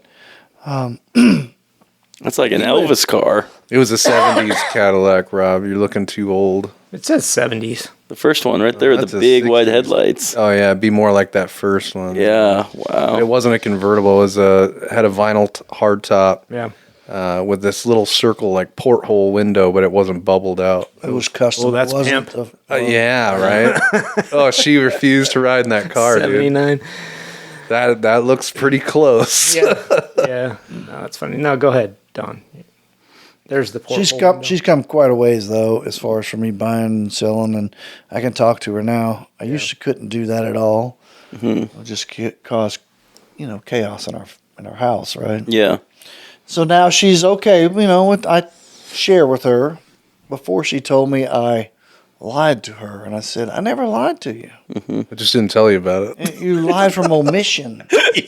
Yeah, I didn't I've tell been you, busted but on that one before. I didn't lie. Dang it. I I just didn't say anything. I didn't lie. There was not a lie spoken. I just didn't I talk just about didn't it. say anything. Yeah, apparently that's not okay. No, not so much. You know Learn- what, guys? Learned that one the hard way. I went to. All of us have. Yep. This has been going on for about 4 or 5 years, and I didn't realize it. But in the city of Enumclaw, a little small town, 20-something thousand people. The first Friday night of every month through the summer, I guess they have a cruise. So a guy told me they got a cruise. So I didn't know where it was, and I was trying to contact him back and forth through Messenger to see where it was, what time it was, and he disappeared. So I showed up there the first Friday of this month. And it's a 2-lane, the main drag through town, and it's like old school American graffiti. Yeah. They got all these hot rods from the 60s and 70s and 80s, and then the appropriate couple from high school age to that Gotcha. in these cars. And they run up and down for 3 hours. They go up and down this. Cruising the gut. Yeah. And then there's bars set up Yeah. and tables out on the road, and all the businesses set up their tables. And Every drinking Friday? it. The first Friday. Friday, First of Friday. every month. That's pretty That's sweet. really cool. And that's awesome. the first time I had ever been there, and it was way cool. Yeah, I'm going to go back. Next year, I'll be there every Friday, not every first Friday, right? That's really cool. Because it was way cool. And, I mean, there was stuff like they had a guy with a truck pulling a trailer with like 6 or 7 old tractors he had restored on his trailer. And, they had a cool Monte Carlo that I missed and I couldn't find him again. Yeah. But they had, you name it, for cars. Well, we might have to They go were up and see cruising that. up Yeah, that'd be really fun to It see. last Yeah, it would. 3 hours, man. It was way cool. I will be back next year. Yeah. Give us a shout. We'll I have did to not come up even and know that check it out. happened, right? Yeah. Yeah. That's really cool. It was. So, this question, I think, well, I know where you stand, but I'm not sure for you. Convertibles or not? I mean, I just said it a little earlier. Like, Did you? Oh, I missed it. 60s boat, Cadillac. Yeah. I'm into that, but Yep. like a Camaro or a Right. Mustang or even a daily driver of any kind. Yeah. They're loud. They're noisy. No, they aren't. Obnoxious. No, they aren't. There's pointless. They don't. It's a pointless vehicle. No, there's a point. Quieter heat. than Right? a hardtop. Yeah. I'm quiet. exactly yeah, it's on that quieter page. than the hardtop when the top's down. Sure. No. When you're not moving. Okay, Grand Sport. You're just upset because you just got a Grand Sport convertible. I mean, I get it. Yeah. You're justifying yourself, I but like convertibles. They have their place. Yeah, they do. Yeah. They do have their place. I But think it's not a daily driver. no, it's the No. car you take on Yeah, I'm on a not- sunny day and enjoy the top down. and Yeah. just For go a for person drive. that's limited on the cars that they can have, I don't think convertible is the right choice. not in the Pacific Northwest anyway. I mean, there's only so many days. It's even like in the South, man. It never gets cool enough to ride in a convertible. It's kind of like riding a motorcycle. It's 100 degrees. Who wants to go ride 100-degree weather? you right? just Like, so my old man, blow in like the he face with a hair goes dryer. up with convertibles, and his reason behind it is if your car is a convertible and it's a special car, you save it for those special sunny perfect days. That's not too hot, not raining, because you play and work or you work hard, so then you enjoy your fun time with that, and it makes it more and special. they're worth more money. Yeah, And then on the other side of that, though, I do have a car with T-tops. And I think T-tops are cool. T-tops are cool. They make noise and they whistle and they hum through the weather seal and all that. But Yeah. they don't leak. Well, I mean, they can. But if you got good rubbers, they don't leak as much. They don't flop. Right? You go Moving down the around road and and- it's like, bah, bah, bah, bah, bah, bah. You kind of get Yeah. that muffling flop going on or whatever. Yeah. But I do like my hair hanging out in the wind. I will say that. A little bit that I have. Yeah. Well, I'm kind of on the same page. I mean, I don't like convertibles, but you put a 1960 Impala there, I'd be pretty down with that. Oh, yeah. Oh, well, because you Convertible. only drive those about 25 or 30 miles an hour anyway, right? Because the bumper drags or whatever those guys do. With their Yeah, I don't hydraulic. know. Hydraulics. Yeah. I just kind of a cool car. I could see Yeah, no. cruising that, right? Yeah, but again, it's a big boat Yep. car, Yep. right? And again, you're only going to drive it on a nice day. Like you said, it's a Yeah, special car. right. You're driving on a special day. But Right. at the end of the day, for me personally, I've got one running hot rod. I got one race car. I'm not going to drive down the street. I mean, I have. It's the worst freaking car possible to Right. put on the street. Yep. At least with the mods that we've done to it. And then I got another project car that I'm not moving down the road. So, Right. if the sun's out and it's 55 degrees, I can get in my coupe and go have a good time and play in my car. Right. But to me, 9 times out of 10, a convertible looks like trash to me when With the top's up. Yeah.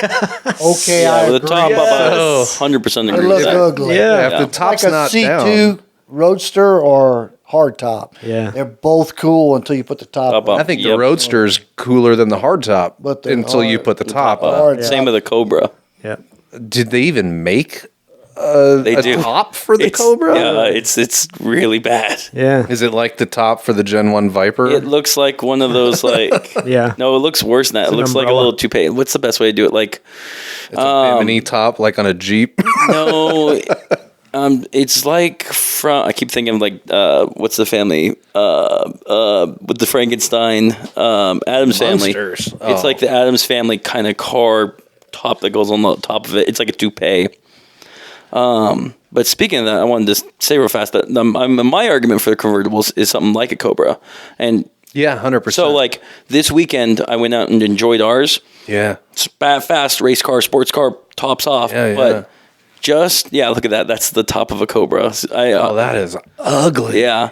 Yeah, that car was never made to have a top. But if you have the top off on that car, I took it, sun's out, driving around, 25 miles an hour, just cruising, enjoying the forest, and an older convertible is so much more open.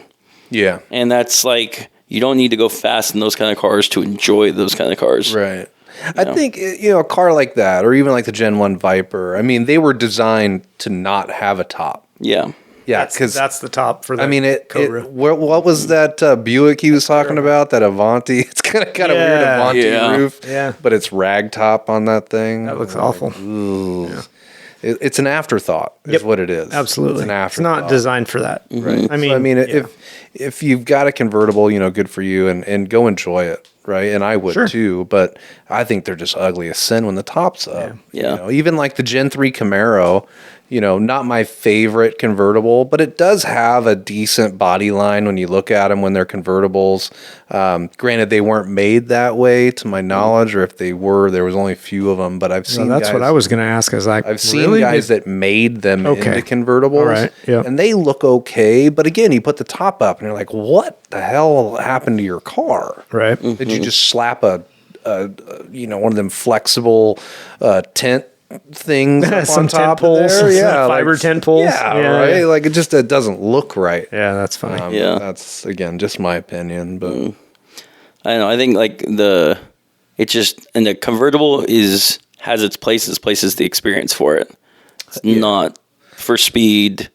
It's for the atmosphere. Now, if I lived in California, I might have a different theory, right? Mm-hmm. It never really gets too cold. It never gets. Yeah. It depends on where you're at. It has been very hot lately. Yep. But generally, like if you're living in Hawaii, it's kind of the same idea where it's 80 something degrees every day. Yeah. You can ride around and never put the top up. True. Yeah, very true. I think also you touched on something, the number of cars that you have. Do you have that garage space or the financial ability to have a third or fourth car in your stable that is convertible that you're going to enjoy on those days, and other days you just leave it in the garage? I've actually had a lot of talks with Antonio about that, because he has a Mustang, and we've talked about switching over to, say, a Cobra, a convertible Cobra is affordable in an SN95 Mustang. Gotcha. And affordable meaning you can get them for $5,000, $6,000. Anyways, but the fact of being a convertible, What's the SN95? 90s Mustang. Yep. Okay. Late 90s. Anyways. Gen 4. Yeah. But the reason is he's limited on space, living in an apartment. Oh, yeah. And so for him, he can't, if he buys a convertible, it's not as rigid. It can't be a race car as well, or it can be, but not perform as well as a coupe. And a coupe is vastly more expensive. Depends on where you race it. Some places won't let you race. That's true. No, exactly. That's true. And so even though he can get the horsepower and then kind of the front styling he likes, and he doesn't have the room for it. And that's, so there are times where, convertibles don't always make the best sense. I've got a few cars in my stable, and I'm planning on making room for another one and making my wife park outside. Sorry, babe. But even still, I don't want a convertible bad enough to make that what takes up the last stall. Right. Now you want something else, like I've got other things trumps in mind. that. Yeah. Like for sure. To me, if I could fit, a 66 Cadillac convertible in my garage, maybe, right. But maybe I can just go talk to my neighbor. He'll let me drive one of his. Sure. He actually just got a really, what year is that? He got a Cadillac limousine. Oh, really? Oh, wow. That's 66 limo. 66 Cadillac limousine. Wow. Guy got a fleet of Cadillacs. Oh, dude. He's got a 78. That thing's super cool. So Four-door. Hold on, stopped all that. Don't go through all his cars. Yeah, right. Let him come on the episode. But he pulled into my house, man. The beautiful car. Man, I walked to the passenger side. I was like, dude, this thing is sick. It's clean. Everything. He's like, oh, come around to the driver's side. The rear quarter is just banged in. Oh, yeah. I was like, oh, man, that's too bad. But you know what? It's the right side of the car. Mm-hmm. And he goes, what do you mean? He goes, I thought it was the wrong side of the car. I walk up to this side all the time. I have to look at it every time. I said, well, you got a good point, but curb appeal, everybody else sees the other side. Yeah. It's like, oh, okay. Yeah. Okay, I'm digging this car a little bit more. Yeah. Mm-hmm. He had probably, a half a dozen teenagers in the back of that car when he pulled into my house. Yeah. I was like, dude, you need to convince your dad to be your chauffeur to prom. There you go. Yeah, A little bug in his ear there. Yeah. Yeah. You got the limo sitting in the driveway. Keith came after me a couple days later. He's like, I heard you told my kid I need to chauffeur him to prom. I'm like, hey, man, I'm just, Just giving him some ideas. Yeah. Helping him out. You can say no. So I wanted to know from you guys, are you going to do any other racing? Like we touched on it a little bit because of the brake and tires and that kind of stuff. And you talked about it this year. Everybody was waiting for that date. Everybody's like, okay, we're going. We're going. And we had a torque tube issue. And then it didn't happen. Because we had a torque tube issue. Yeah, I'd like to do some more track days, some time attack, stuff like that. I mean, I would like to do it.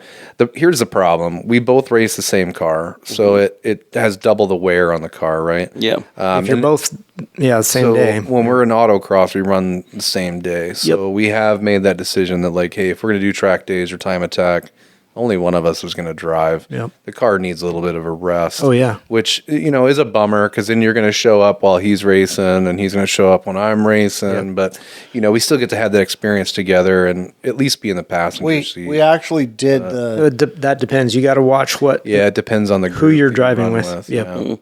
We did the run 40 minutes, rest 20 minutes for a while. It was rough That's on the not car. good on the car. Yeah. That's why we decided just to. Yeah, that's a bit much. 20 minutes. What about doing? Optima. So I want to do Optima. we're gonna done do- it this Oh, year. hold on. Okay. You jumped the gun. I want to do more BCA stuff in the future. Well, yeah, it's more decent for autocross. getting some autocross in. Yeah. But for time attack, or maybe you're just doing a track day or something like that. What about just like alternating your run? So, if you, sometimes it's 3, sometimes it's 4 Right. run groups. Like each of you could get 2 run groups, and Maybe we could, but, yeah, just saying, just throwing it out there. it'd be hard to get me off the steering wheel if I was driving, and I feel like he's pretty close to that too. So, So I tend to Could be valid. plus here's the deal too: if we buy one entry Yep, and you get 4 runs, I can't drive because I didn't buy an entry. I wouldn't tell them that. Yeah, we They don't watch it that closely. got caught at the Ridge one year. Did you? Just so I just had a passenger with me, and they didn't have a driver's wristband, and they made him get out of the car. Yeah, that'll happen. So I did do the Ridge, and I do the track day things Yep.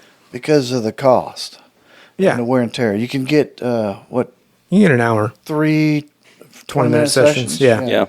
for an hour. You get your fun out. You get to play in the car, and you don't destroy the car Yep. in that time. Yeah, so that's kind of what I've been shooting for. I did in the past, and I will do again in the future. Yeah. But and I would have done it this year. We would have bought tires, but the torque tube had issues. So Always something. always something. So Yeah. this winter we're going to do a transmission. We're going to do a torque tube. We're going to try to get it all back together. Get another set of tires so we can do some track days. Yep. And Okay. along with the autocross. Yeah. Yep. We thought about doing coilovers this winter, and I think that what we're going to do is the transmission, and then we need a seat because I tend to flop around in the car. Mm-hmm. So I have worn all of the finish off of the console with my right knee, and the left knee has destroyed the door panel and the speaker setup. Yep. In fact, a lot of my pants have spots where the speaker tore my damn blue jeans from my knee buried in there. So we need something narrow. I'm surprised you guys still have the What speakers it in comes there. with the problem is we're different sizes. Yeah. Yeah. So we got to get a seat that we can both fit in. And that fits between the door and the console. Yeah, it's a narrow cockpit. I mean, Well, it was a tight fit getting the race seats that I have in there. I need something with think, some uprights here to keep my knees from going out. End of the day, I just need to lose a few lbs and then we'll be fine. But I like beer and pizza and Philly cheesesteaks. So Yeah, sounds pretty good. Chicken So, wings. to your point, Yay. LS Fest, Optima, Yeah, because your guys' car fits all of Time the attack. requirements for, especially if you're going 200 turbo tires for track. Your car fits all the requirements for Optima. I think a bit, at least on my end, the big problem with that is I have a 7-year-old. Okay. Okay, I only have so much time off of work. Most of that stuff's not close. I know there's an Optima right here in Portland. Yeah. But like LS Fest and the other Optima challenges, it's a trek, right? To For get sure. there. Yeah, it's a Gotta commitment. take time off. It's a commitment. I only get so much time off a year, and I need to be spending some of that time with my kid. When's she going to start coming to the races? Well, you gotta talk to my wife about that one. She did come one time. Mom and Dana and the kiddo came out to one of the track, or to one of the autocross days, and it was really crappy weather. It was. It was a good experience then, huh? It was the last time my mom came. My wife came with us one time, before we had our daughter, and she rode all day. Pop and I are in different run groups. She'd never had to, shag cones or anything like that. She was just a guest. And she just sat in the car all day. And I was like, man, what'd you think? She goes, yeah, that was pretty cool. I was like, oh, you're going to come again? She goes, nah, I don't think so. Yeah, once was enough. Yeah, I go, what do you mean? Why not? She said, I got better things to do with my Sunday than wake up early in the morning and drive to Shelton. Yeah. So without her being there, it's really hard to have the kid there. Yeah. Because both of us. Well, she's getting are to the either age though that she driving- can handle it. Well, yeah, but maybe we're not both right now. either driving or working. Yeah. So somebody's got to be with her. Yeah. I mean, I can't just let the 7-year-old run around and be like, "Hey, Grant, you're not running. Will you watch my kid?" Yay. And she would get bored really quick. Yeah. So like when she came to the barbecue, that was last year, I think. Yeah. She brought her scooter and Yeah. she was running her scooter up and down. But again, she watched Daddy race for like 10 minutes and then bored with it. she was playing on her scooter, so I mean, she'll come eventually, I think when she's more into it, especially when she can ride. I think that'll be a big thing. a game changer as well. But we're still, they got to be 16 to ride in the Viper Club. I don't know what the Corvette club's. Yeah, 14 with Corvette. 15. I think they changed it to 16 this year. Really? But I don't know what the Corvette club is. I think it's 15. But Yeah, I mean, so she's still got a lot of years before she can do that. So if my wife doesn't come or my mom doesn't come, who's going to watch the kid? Yep. Yeah. Right? I just don't want her. Yeah, she gets, maybe when she's 10 or 11, Right. she can just go sit in the RV and watch her damn iPad or whatever. I mean, I don't know what kids do other than TikTok. play on their iPad. who knows? No TikTok. Anyway, But I'd love to get her to come out. Yeah, that kind of covers. I mean, the Optima down here in Portland would be. I want to do that. I wanted to do that this year, and I didn't Yeah. make it. But I will try to do it next Gonna year. try to do it. That'd be next year. fun. Yeah. Let me know because I think we're gonna I have really want to try to do that too. John Niedermeyer is trying to convince me to do it and Yeah. the Yeah. LS Fest down in Vegas. Well, I think I'm going to go to LS Fest this year, so long we way. might have a caravan going down. Plus the Larry Park, we do the Crow's Landing thing. I'd love to do that too, but again, it's just time off. It is. Yeah. Yeah, it's a trek. You kinda- It's a commitment. yeah. So I'm going to do some more of those LS Fest and Optimas, and I mean, I'd love to. One if day we- the kid's going If to we get get a older. group, it'd be even better. Yeah, one day the kid's going to get older and I'm going to be able to just leave. Yeah. And it won't matter as much, Yeah, you're doing well. I'm trying to play daddy right now as best I can. No, well, good for you, bud. Yeah. For you. That's good. Don, Yes. give me your top 3 favorite cars. Ooh, can I ask a quick question before that one? Nope. No? Go ahead. Okay, Don, real quick. Before we get into that question, because of all the cars you've had over the years, have you ever had a pre-war car? And then what was that experience like? Well, he hasn't even said yes yet. Well, I'm saying if he did. I had a. No. That's What was that car those two guys picked up when they hit the brakes? They spun in a circle and you. Oh, a 41 Ford Coupe. Oh, nice. Semi pre-war, That's mid-war. Mid-war. Mid-war? 40. Yeah, that's a story. Oh shoot! I've had one, and Okay. it had a 302 Ford engine in it with an automatic, and it had power steering and power brakes. And someone built that thing with a stick welder that didn't know what they were doing. Oh. So I bought the car on the side of the road. I had to have it, right? It's a 41 Ford Coupe, man. Yeah. That's good, right?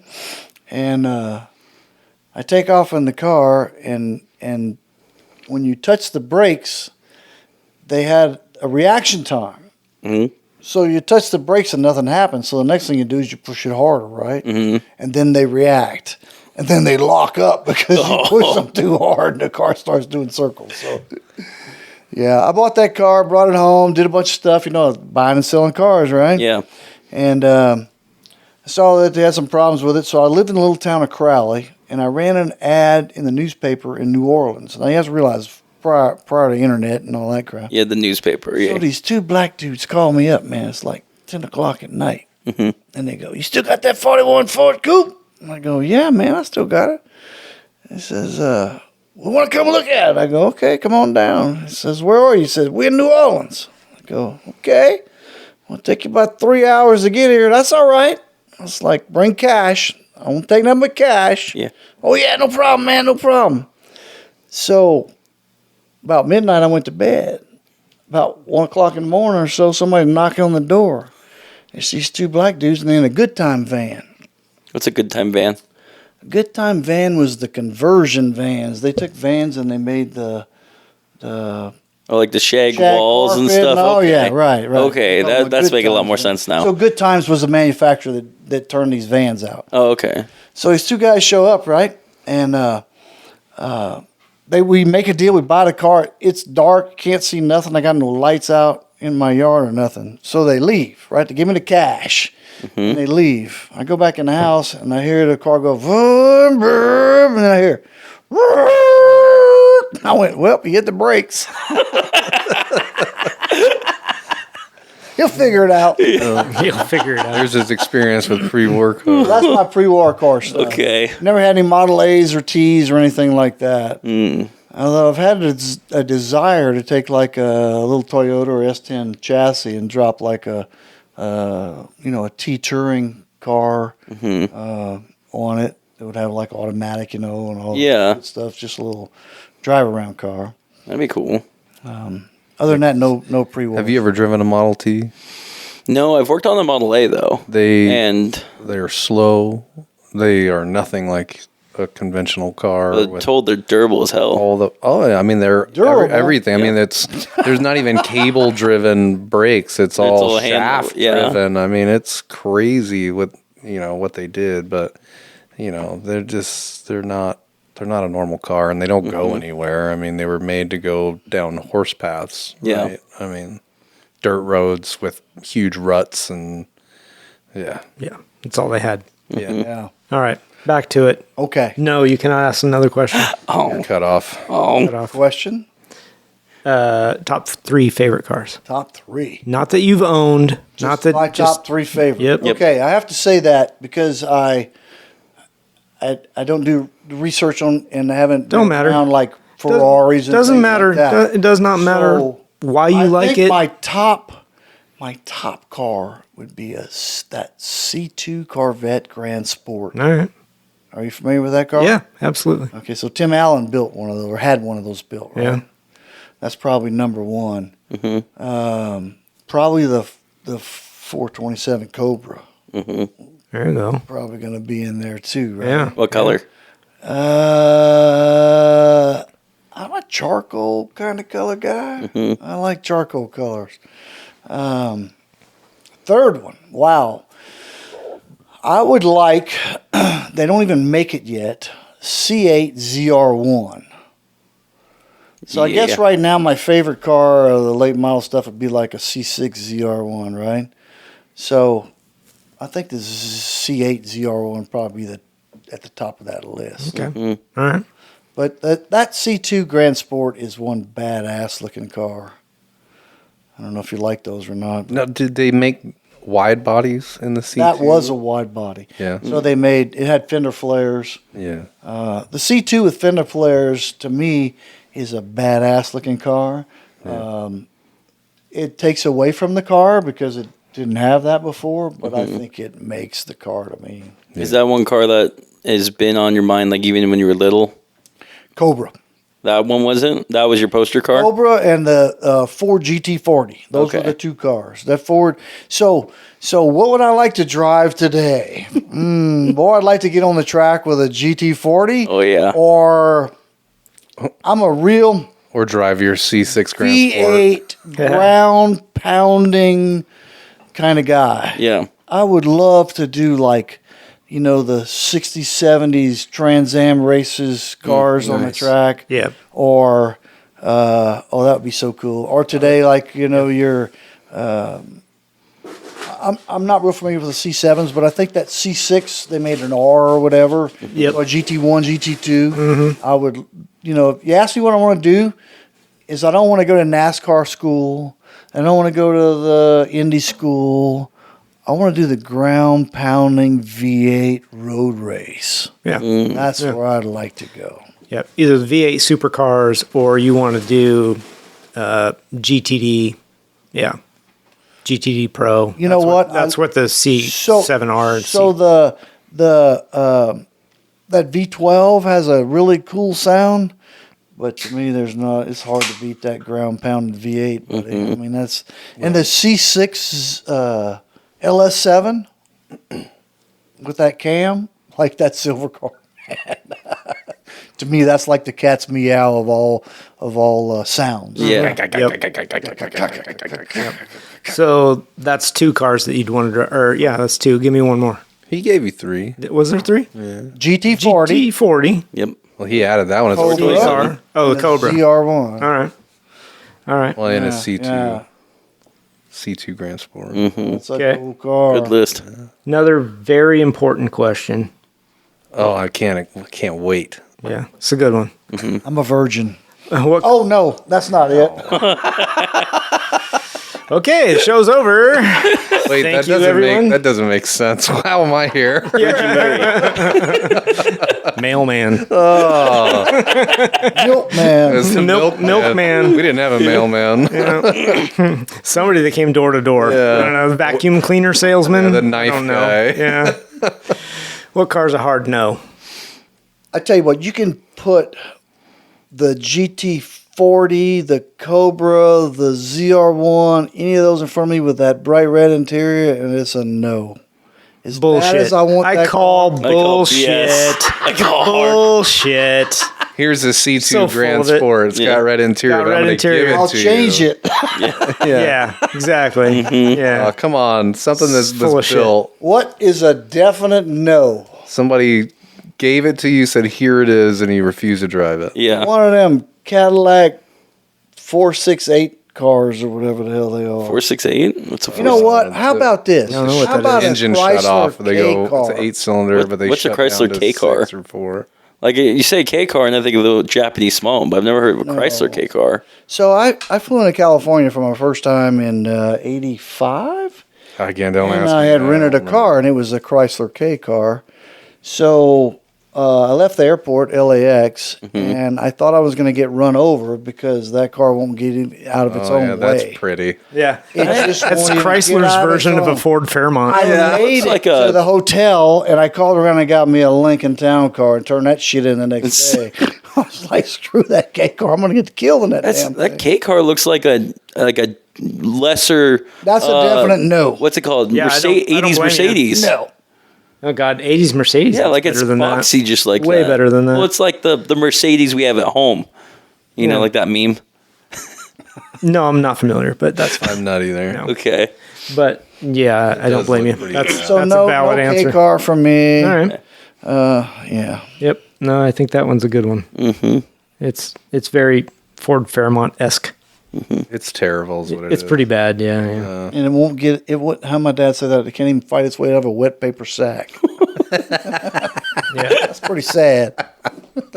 So Grant, I know you came up with some project cars for sale. Yes. I'm going to grab out the list. Why don't you grab your list? Okay. I'll I start. sent them to you Well, if you want to pull them up. no, I want you to. Okay. So anybody out there got a ground pounded V8 they want to send me? Do you want me to There's lots of them, bro. Do you want me to say them all, or do you want me just to pick a couple? That they just want to let you let me borrow go. Just two. just run the piss out of it? Now I out got on the ridge. Yeah, gotta that'd be figure out- cool. I'm going to start with this one. Okay. So while I you're looking like yours it. up, 1965 Ford F100. I had one. It's not bad, right? I had one. And I'm not a Ford guy, but I wouldn't turn it down. Yeah. I mean, the whole point of this segment is just to kind of highlight what's out there, what's Yeah, I available know. for project cars.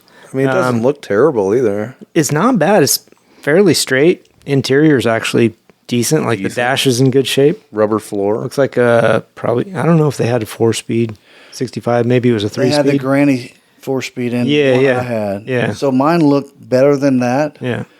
Well, at the time, I would hope so. No, this was like This thing's in fucking 08 or 55 years old. something. In '08. And you close the door and the rust would fall all over. Yeah. So it had good Had a trim and everything. And I camper sold it to special. a guy. That was a cool And by the truck. time he got it loaded on the trailer, there was so much rust scale on the trailer. Yeah. In the ground from loading. It lost Blowing a couple everywhere. hundred pounds. Nobody's gonna be able to tie it down. Anyway, this is a 65 Ford F100. Yeah, that's It says a pretty nice. big block 352. Have you heard of big block 352? That's just what it says in the ad. I don't know that I can trust Oldsmobile it. 350s and 455s all the same block. Anyway, it does run, 52. so that's something. that? And it's $3,500 in Middleton, Idaho. Idaho. Yeah, on Marketplace if you're interested. So it's like super dry or under snow. Right. Yeah. Yeah. So it's either Hiding on in that, the guy's barn. It's on that Could piece be. of grass underneath that tree so that it doesn't have 6 feet of snow on it in the winter. Although that tree doesn't have any leaves I think on it's a it. driver. The thing runs. Yeah. Yeah, Well, I mean, just because it runs doesn't mean it's driven. Yeah. I think it is. Oh. So I've got two. I won't be able to see yours Well, on your pull it up. phone. It's I sent I it don't to you, want to Rob. pull it up. Just to describe it. Okay. Just- So dude.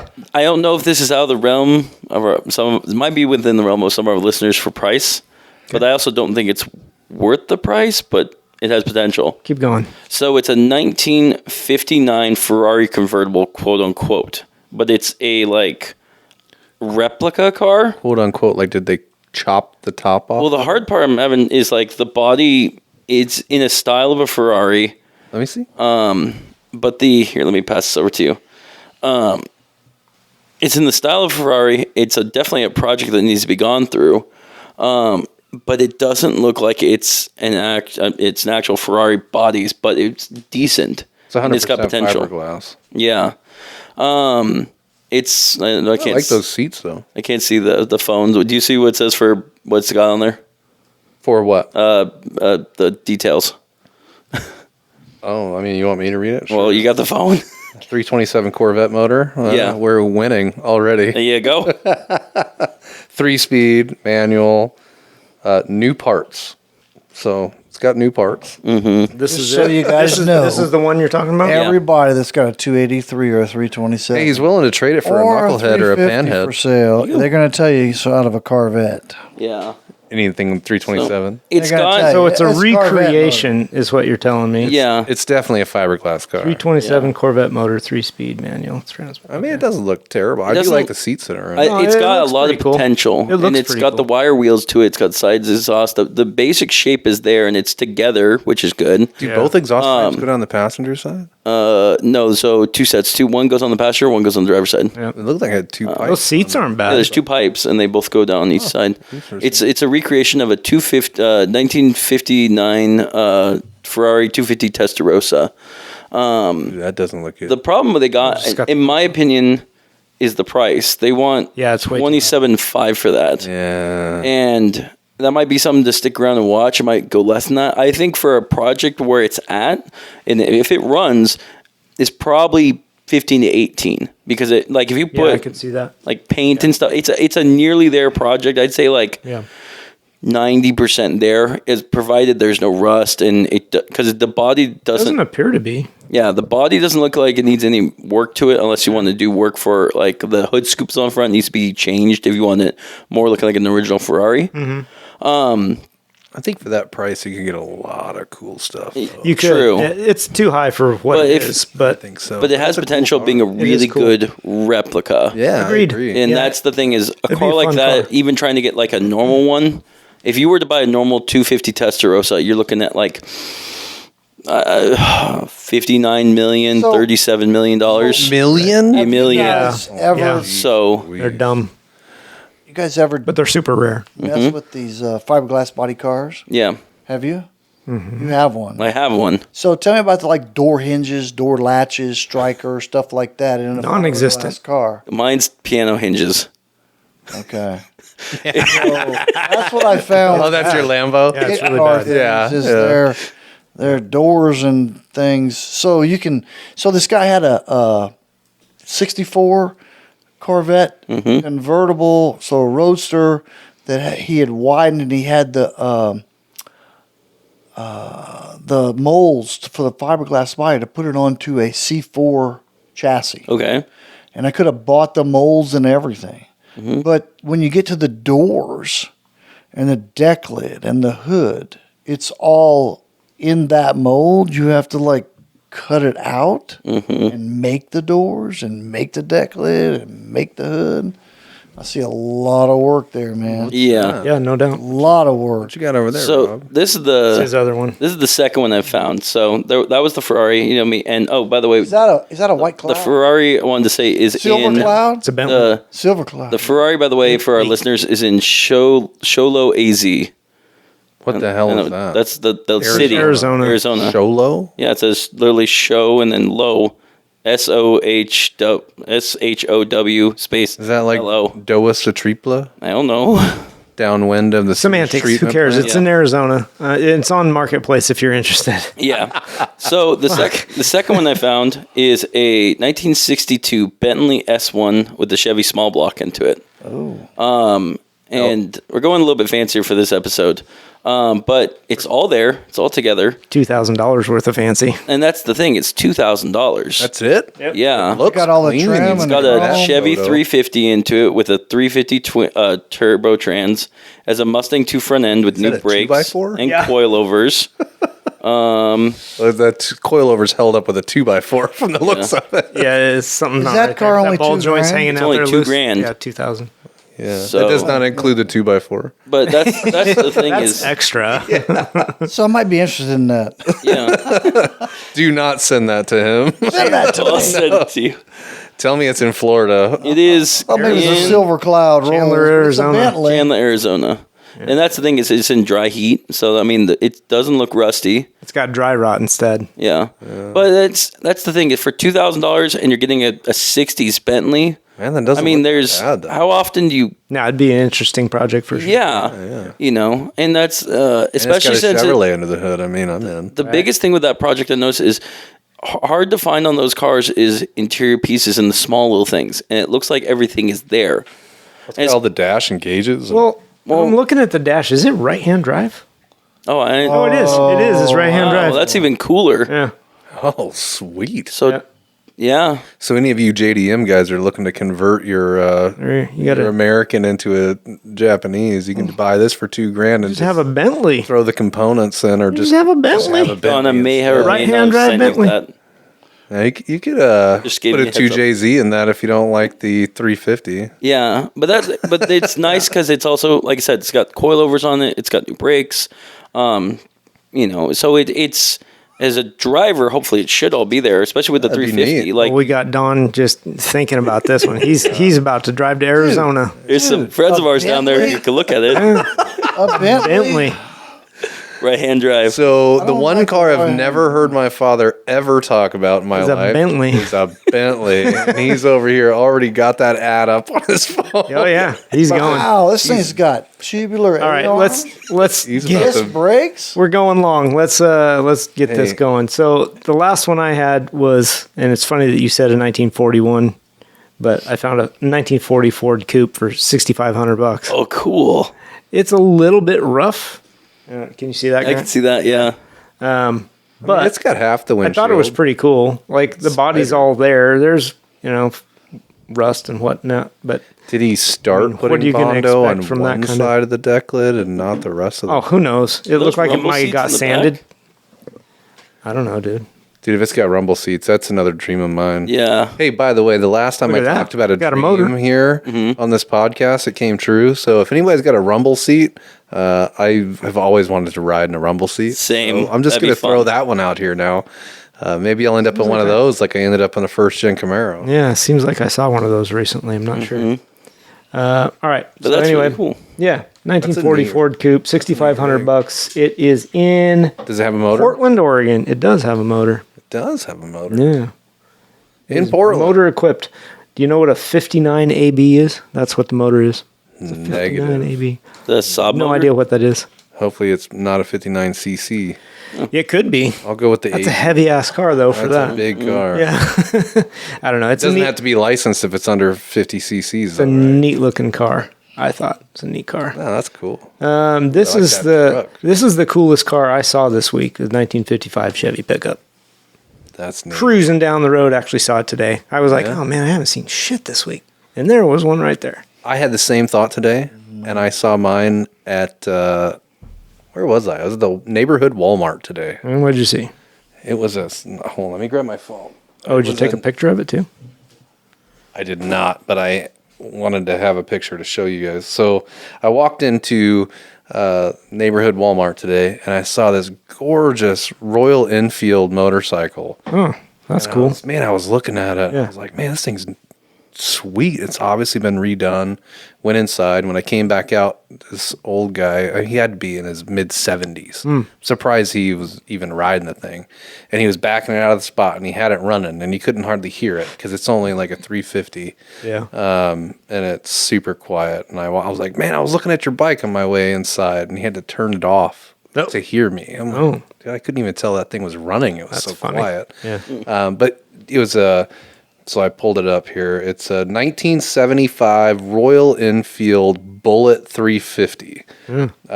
Brand new, freshly done. Oh, really? Every bolt was re-chromed. Oh, wow. The whole thing was pristine. It was a gorgeous motorcycle. And I was like, dude, I was checking out your bike. He's like, oh, thanks. You ride? I'm like, oh, yeah, I got a... And I told him about a couple things I had. Yeah. And he's like, oh, yeah, I've got a couple of both of those. He goes, this is my 8th bike. Oh, Oh, I was wow. like, dang, bro, you ride them all? He goes, yep, I ride a different one every day. that's I was awesome. like, dude, for a mid-70s guy, that is sweet. That's man. really Go cool. get it. Yeah. Yeah. But yeah, for y'all that don't know what that is, check out a Royal Enfield Bullet 350 from 1975. It was a beautiful bike. That's awesome. Nice. Cool. Yeah. Coolest thing I seen this week, and I sent it to you on Instagram. Oh, fuck me. Or not Instagram, Facebook. You have So to beep that out, Rob. what? Oh yeah, language. I saw this. It's actually a marketplace one, but it's the coolest thing I've seen. So growing up, we have a 1953 and also 1955 cab over Ford C600. I've always loved those trucks, and there's ones I'm trying to restore one of them. That's a whole other COE, project. huh?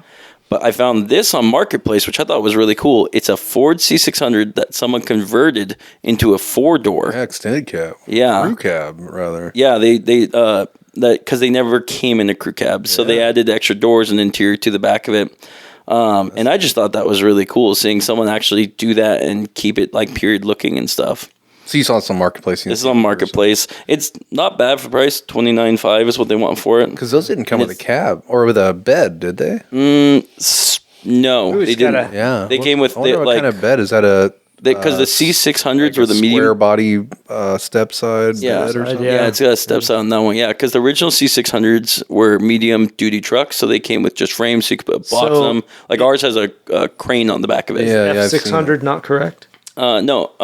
It says F600. I'm just curious. Oh, in the description it says C600. I thought. Yeah, in the description know. it says C600. It's got a 3208.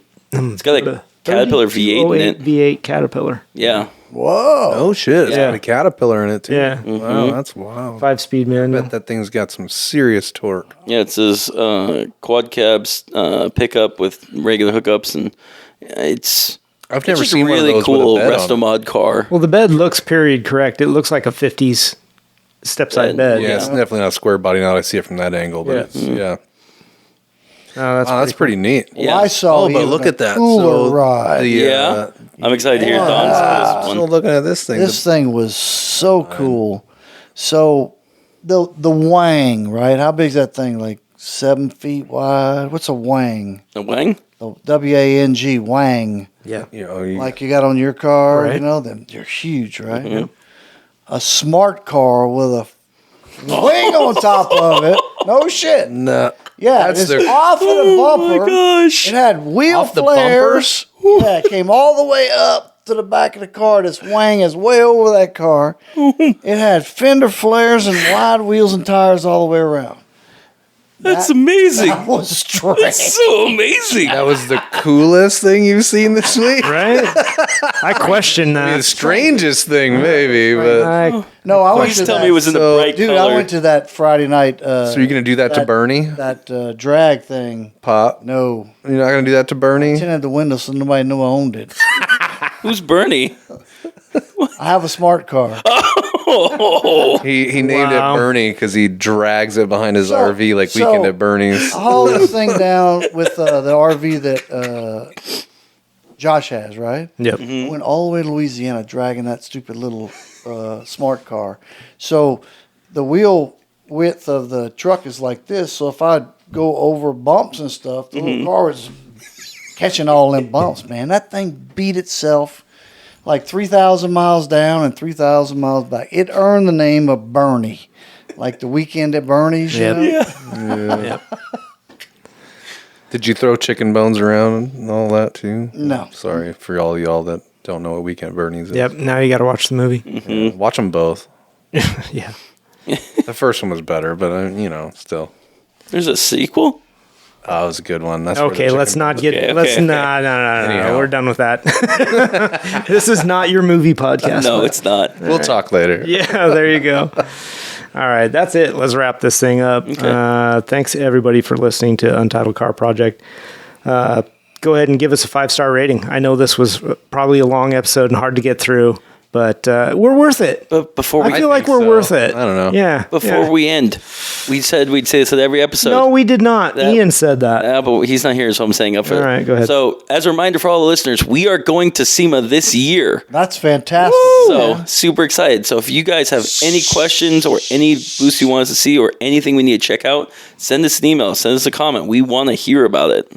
That's awesome. I mean, it's going to be hard for them to know if they've never been to SEMA Congratulations, what to look at. guys, So because I really there's that. That's one of the things on the Might have a bucket SEMA list is listener here. SEMA. Yeah. So we're super excited. congratulations. Yeah, guys thank did you. it. Yeah, that's no, it's pretty awesome. it's exciting that we get to go, and I'm excited to see all the stuff. I mean, it looks like a zoo every time you see any kind of pictures of stuff that comes out of SEMA. But all the project cars and all the specialty builds they do down there, it looks pretty epic. So I'm excited to see that. Yay. Yeah, absolutely. Good luck. Congratulations. Thanks, appreciate it. All right. Absolutely.